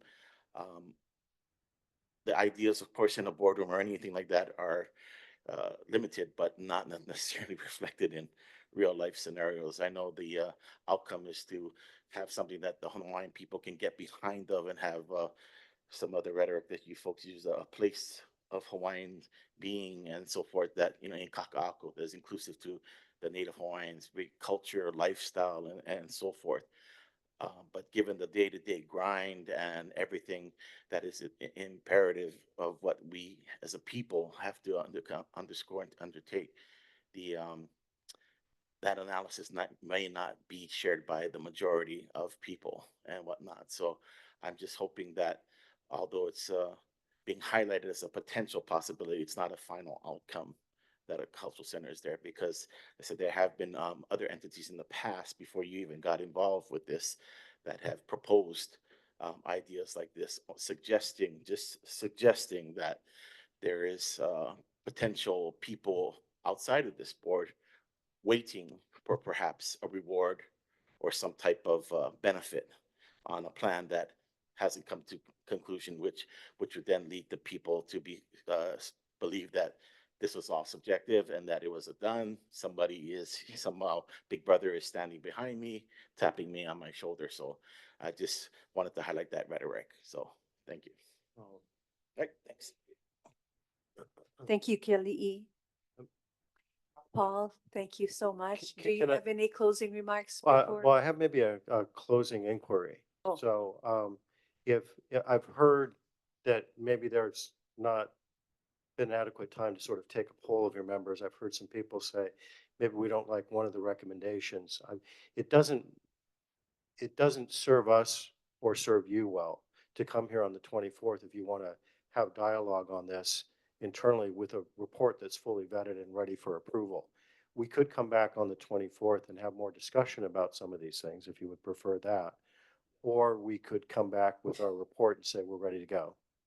We're open to whatever works best for this group.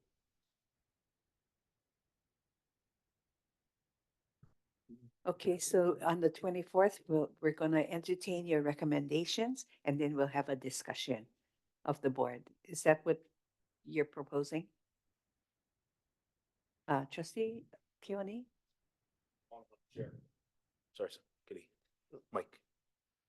Madam Chair, I think your recommendation would be if the consensus is to have more discussion, it would be kind of a waste of time in some sorts for you to put together a presentation and come here only to say, no, that's not what we want. Right, Right? exactly. So I would be supporting a conversation on the 24th, more dialogue And we can be part of that or not part of that, whatever works for your group.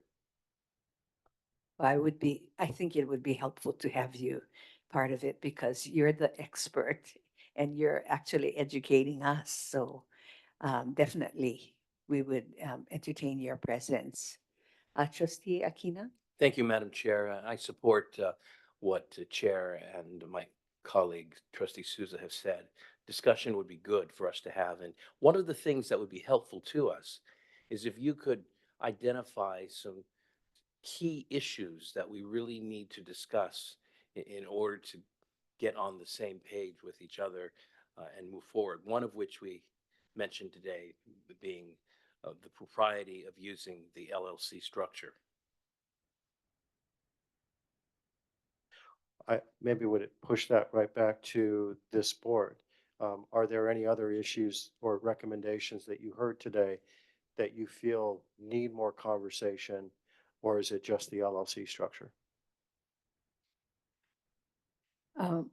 Well, for me, I was quite interested when you said that the single lots of possible sale or lease versus the whole master development, that the single lot was preferable and that we could probably make more money in the futures should we decide to take it one by one. I thought that was very encouraging because, there's changes in the board and the board can decide differently 3, 5 years after the development have started. Like, let's say they want to do something different with that parcel of land because something else is happening in Hawaii. You never know. To have a master development would be like divorcing ourselves from a land that we hold dear and we own. And maybe we're gonna have to decide to sell it at some point. We can sell a lot to afford the monies to develop, let's say, a cultural center. That's up to the board. So that's what I found interesting in our discussion today. Trustee Souza. Madam Chair. So nothing for you to bring back next time, Paul, but I would actually encourage my fellow trustees. There was 4 options presented today. Am I mistaken? Is it 3 or 4? Yeah. Four different options, Yeah, L there all were the way to Right, there were ground 4 leases options, and and multiple. and different- what they were, what I was trying to do with that, just to, because I don't think the slide did it justice, but we're going to get you a more concise pros and cons, and some of the other issues that you addressed for next time we meet. But if OHA wants to develop Hakuone within its current structure, we believe that the way that OHA can do that, and in the existing decision-making structure, which we believe is challenged to do that, is either a master joint venture, a master ground lease, or a master sale agreement. Right. We think that if you want to do to what Chair said, sell individual parcels and try and maximize your outcomes, we think you need a different decision-making structure, and that's why we were recommending the LLC. Right, right. No, perfect. Yeah, so I encourage my fellow trustees to do the homework, the standing operating procedures for LLCs. Kind of got to figure out what our role is going to be, how much control we want to maintain. And I think that's going to be the discussion next time. We come, not what we're going to be developing or where we're going to start, but how we want to proceed, I guess. So thank you. Bohanna?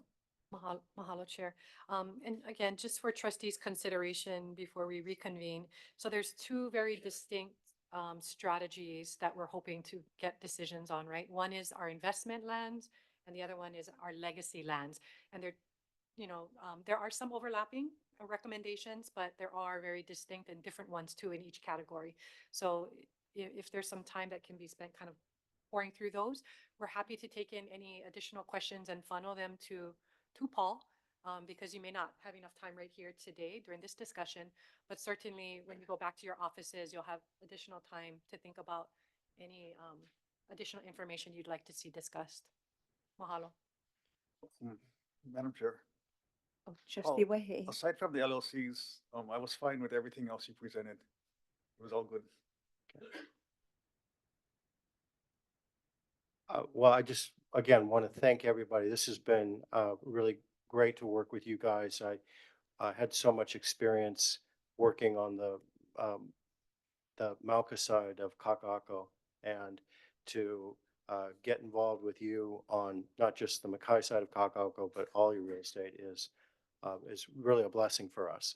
And I know Linda and I both want to thank you guys for the opportunity, and we look forward to wrapping this up when you guys make these important decisions. Thank you, Paul. Really, really appreciate it. Thank you, Paul, and thank you, Linda. So although this ends this part of the discussion, we do have a community concerns. And shortly after that, we also have lunch for everybody. So I'm going to call on Patton Kawe.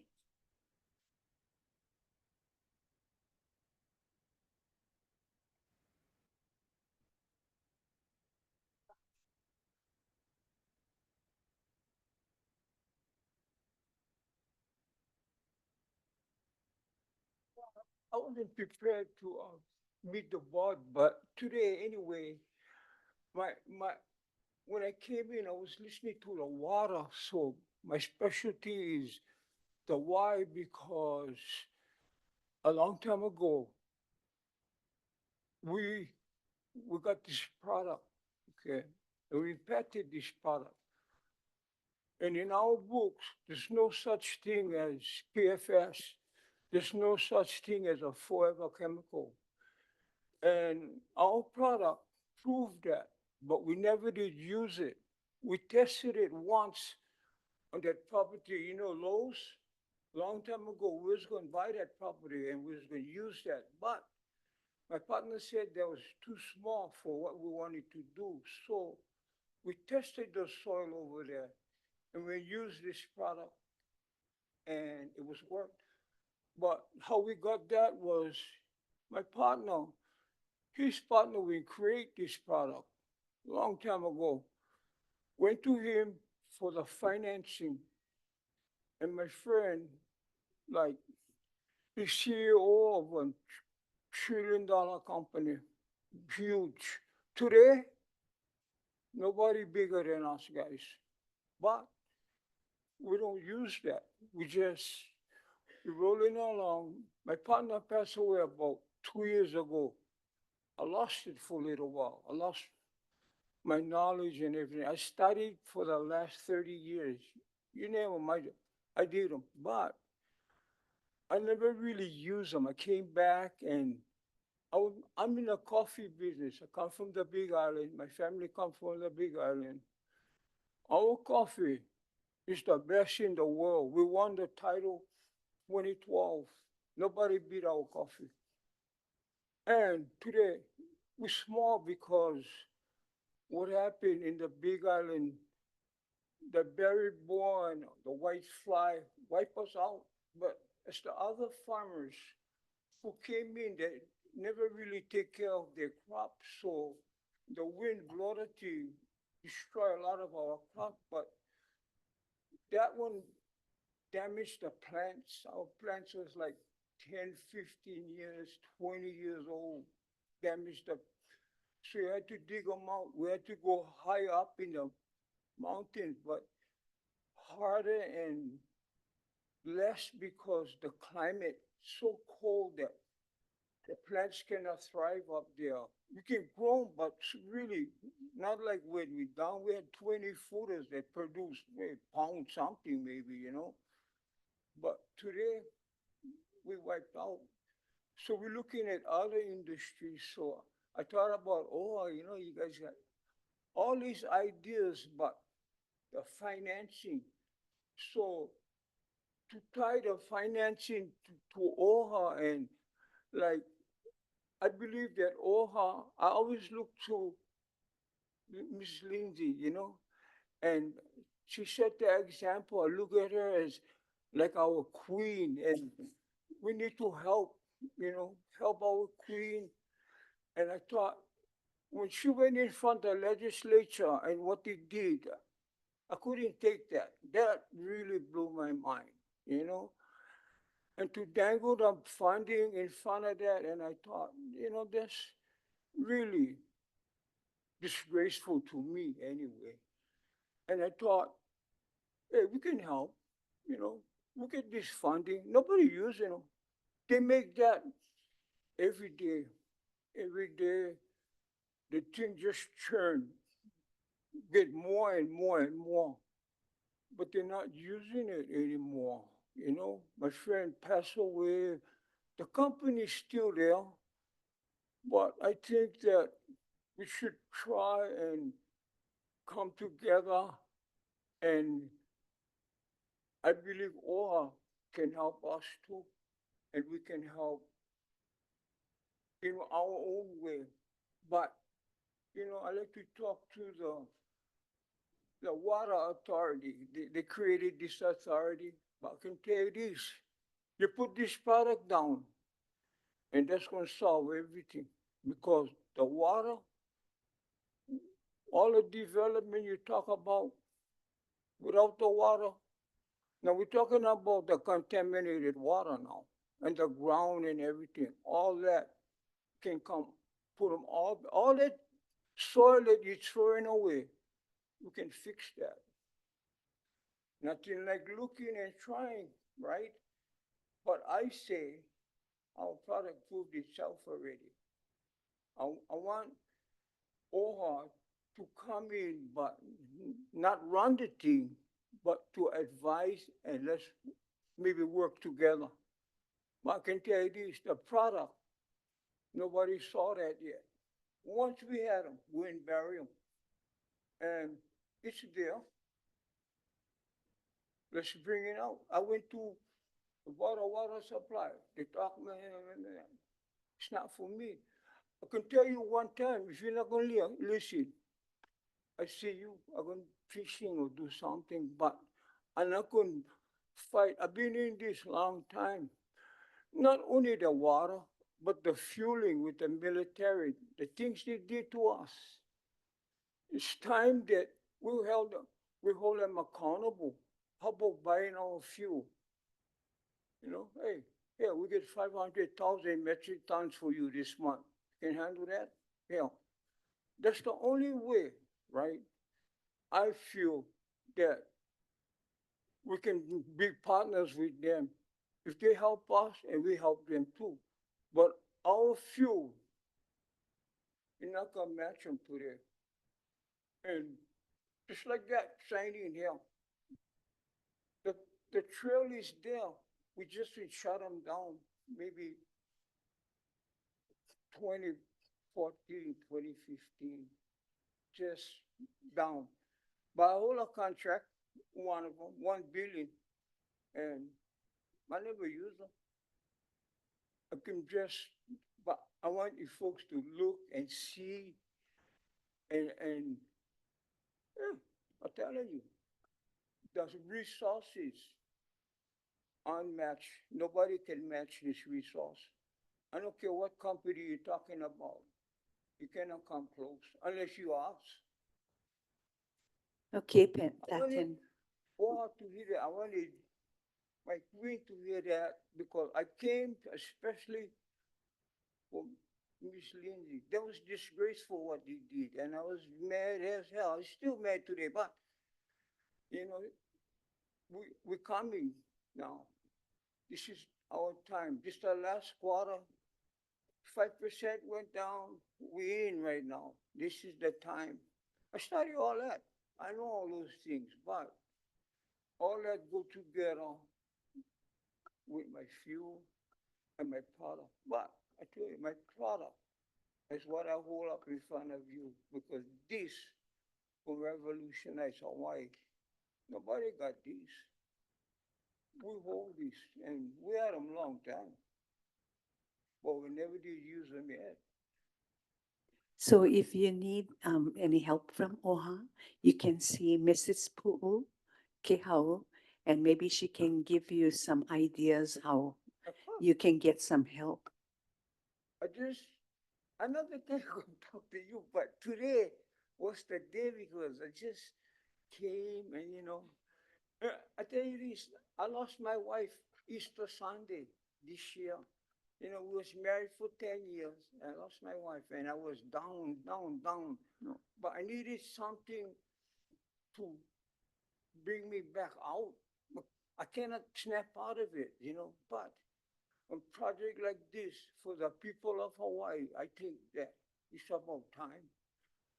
And this for everybody, Thank all you. of us. Thank you. You know. Mahalo. And no, thank you guys because when I listen, right, and all the thing I see on TV, and I'm a TV freak, and I see you, I see you the land, and I always watch you, and see all that kind. But now I say that we can come and kukua. Let's try, all of us. Everybody. Mahalo. Never mind the companies or whatever.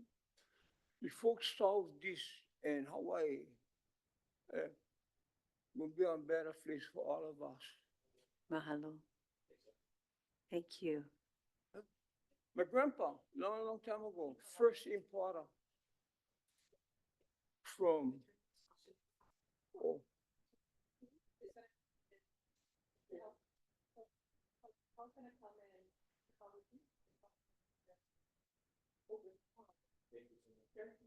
Thank you.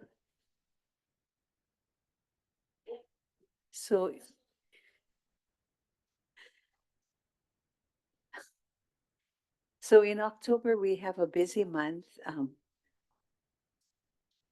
What?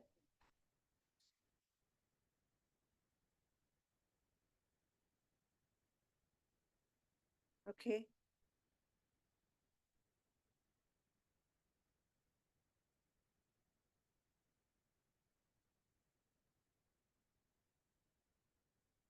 Fish.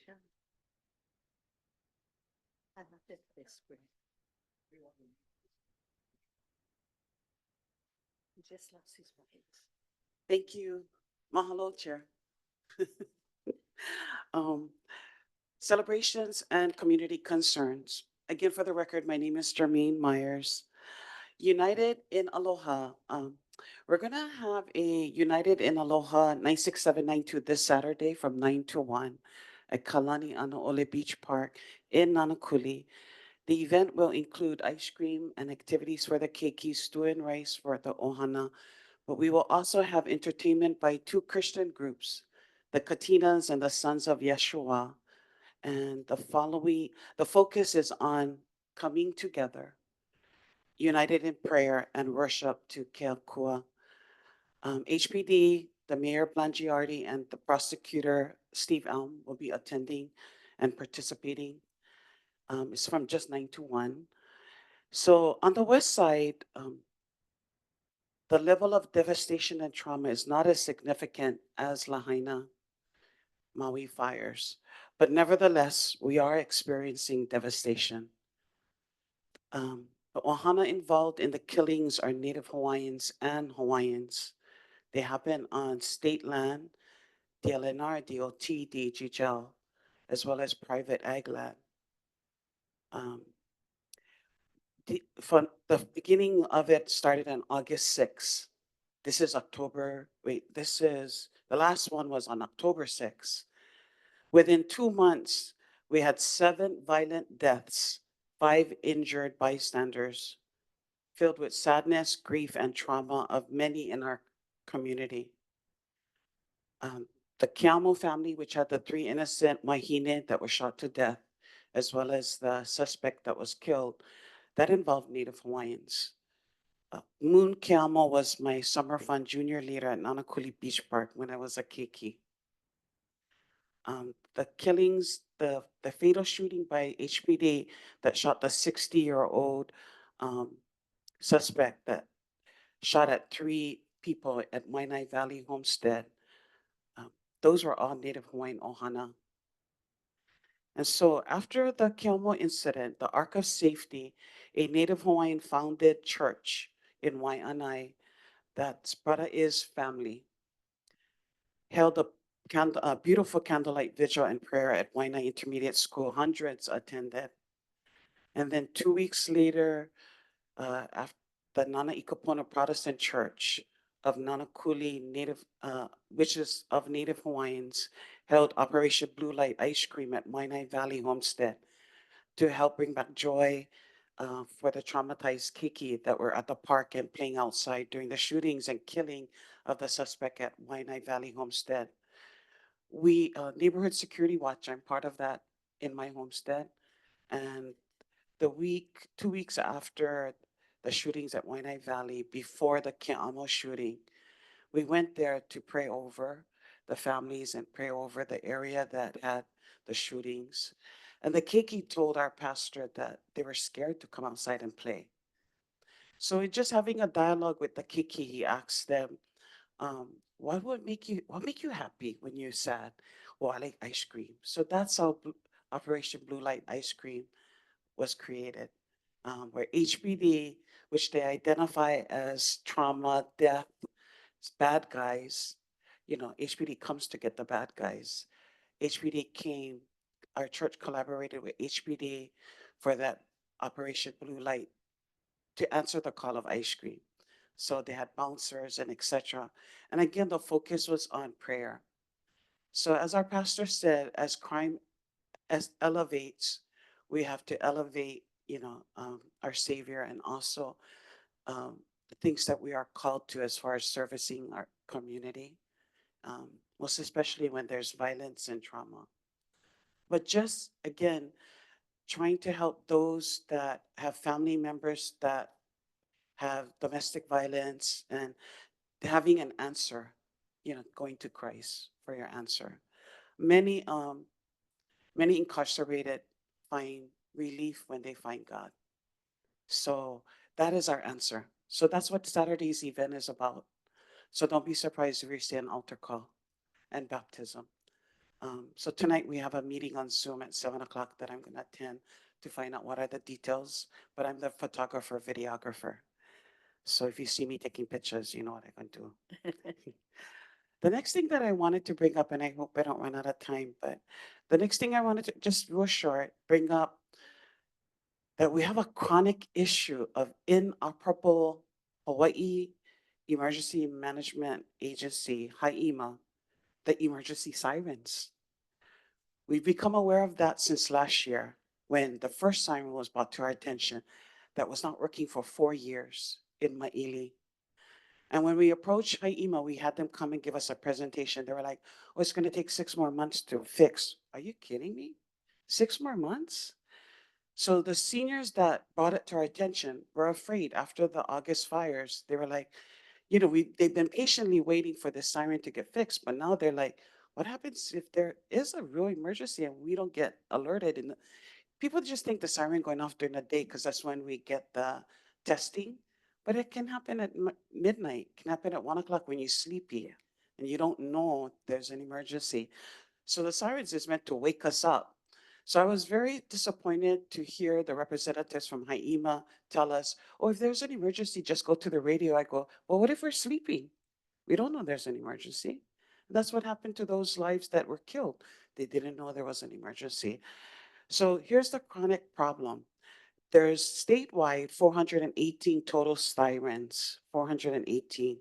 Right now, 326 is not, 326 is working, but 92 is not working. Now, about 3-4 months ago, it was brought to our attention, another 4-year one that hasn't been working in Waianae Coast. And that one is at alerts Princess Kahanu Estates. Princess Kahanu. Our Princess Kahanu consists of 272 Native Hawaiian homestead lots. That's 272 homestead Native Hawaiian families. It also consists of Nakiki that attend Kamehameha School preschool. We have a long-time preschool that's there. So concerned about that one, we asked them again. I asked the governor's rep 3 months in a row. 3 months in a row, the answer is going to take another 6 months to get the part. You think that sirens just all have the same parts, right? Why won't you have a maintenance program that you always have siren parts standing? We're concerned that every time another siren gets, in Kailua or Waikai, they fix that one before they come and fix ours. That's what it feels like. I checked them out for the whole state. My family that is dear to me that lives on Kekaha guess what? Kekaha doesn't work as well. And then I checked all those sirens that's near Campbell High School, where some of my ohana goes, and 3 sirens that with the school, all 3 of them is broken. So I alerted Senator Favela. So if you hear him going ballistic at legislature doing high emas, you know why. I mean, I just couldn't believe it, but I don't know how long they're not operable because the community told us about the 4 years. The community told us about the other 4 years, the one in Maili and the one in Princess Kahanu. So the last thing I wanted to mention, and I said it, I shared most of my testimony earlier, but I wanted to give you some statistics, but I'm out of time and everybody eat lunch. The homeless kauhale communal bathrooms and showers are unsafe for women and children. They want to do tiny homes, right? But none of them have bathrooms and kitchens. You got to go outside to go to the bathroom and the kitchen. Now, imagine at night, your mom's sleeping and you 10 years old and you like, go use the bathroom. You think she's gonna tell you, just go use the bathroom. I know she's not gonna get up every time a child has to use the bathroom. I don't know how many of you, but I use the bathroom 1 o'clock, 3 o'clock, 5 o'clock. Imagine every time a child needs to go out to the kauhale. It's really dangerous, especially when you have communal of men and women and children. So I'm just concerned that the state is not looking at our safety and they're prioritizing money. But yet, for the tourists, as I shared with you earlier, they can all have their own bathroom, locked door, in their own bedroom, in their own shower. So I'm concerned about the disparity, and I just want to stop the kauhales. And so I've already done a kauhale resolution that our neighborhood board adopted. I'll be sending it to chair and legislatures, etc. Waianae is going to adopt the one that I created at last month's meeting. So I hope that you guys will also adopt it as well and try to get voices about, those that cannot meet their own needs. Kia kua pu, God bless all of you. Mahalo, Jermaine.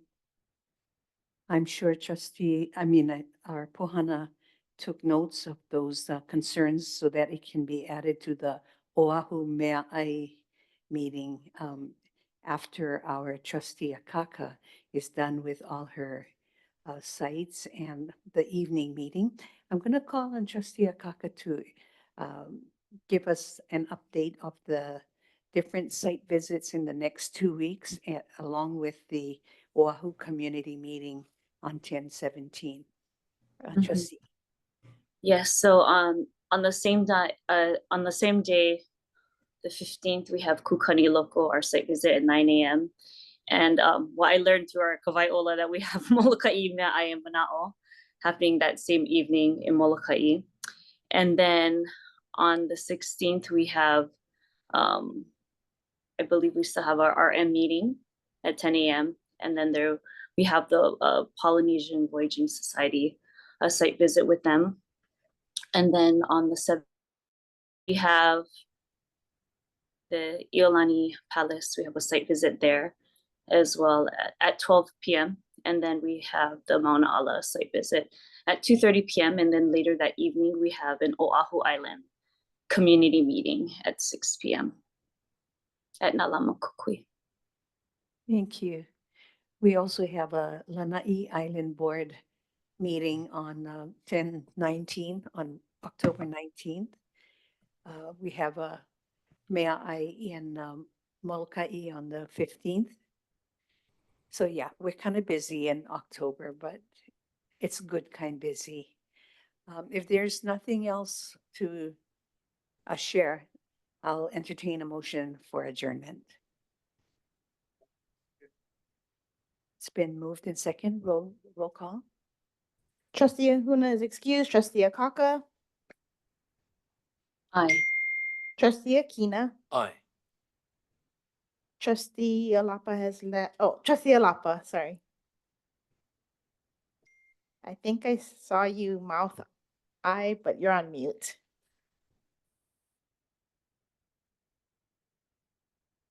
I'm gonna come back to you. Trustee Galataria, Trustee Souza, Trustee Trask left, Trustee Waihe'e, Chair Lindsay, Yes. Trustee Alapa. Just give me a thumbs up. She's on there, but she's trying to unmute. Okay, I see it. All right, 7 yes votes. We are adjourned. Thank you, trustees. Help yourself to sandwiches.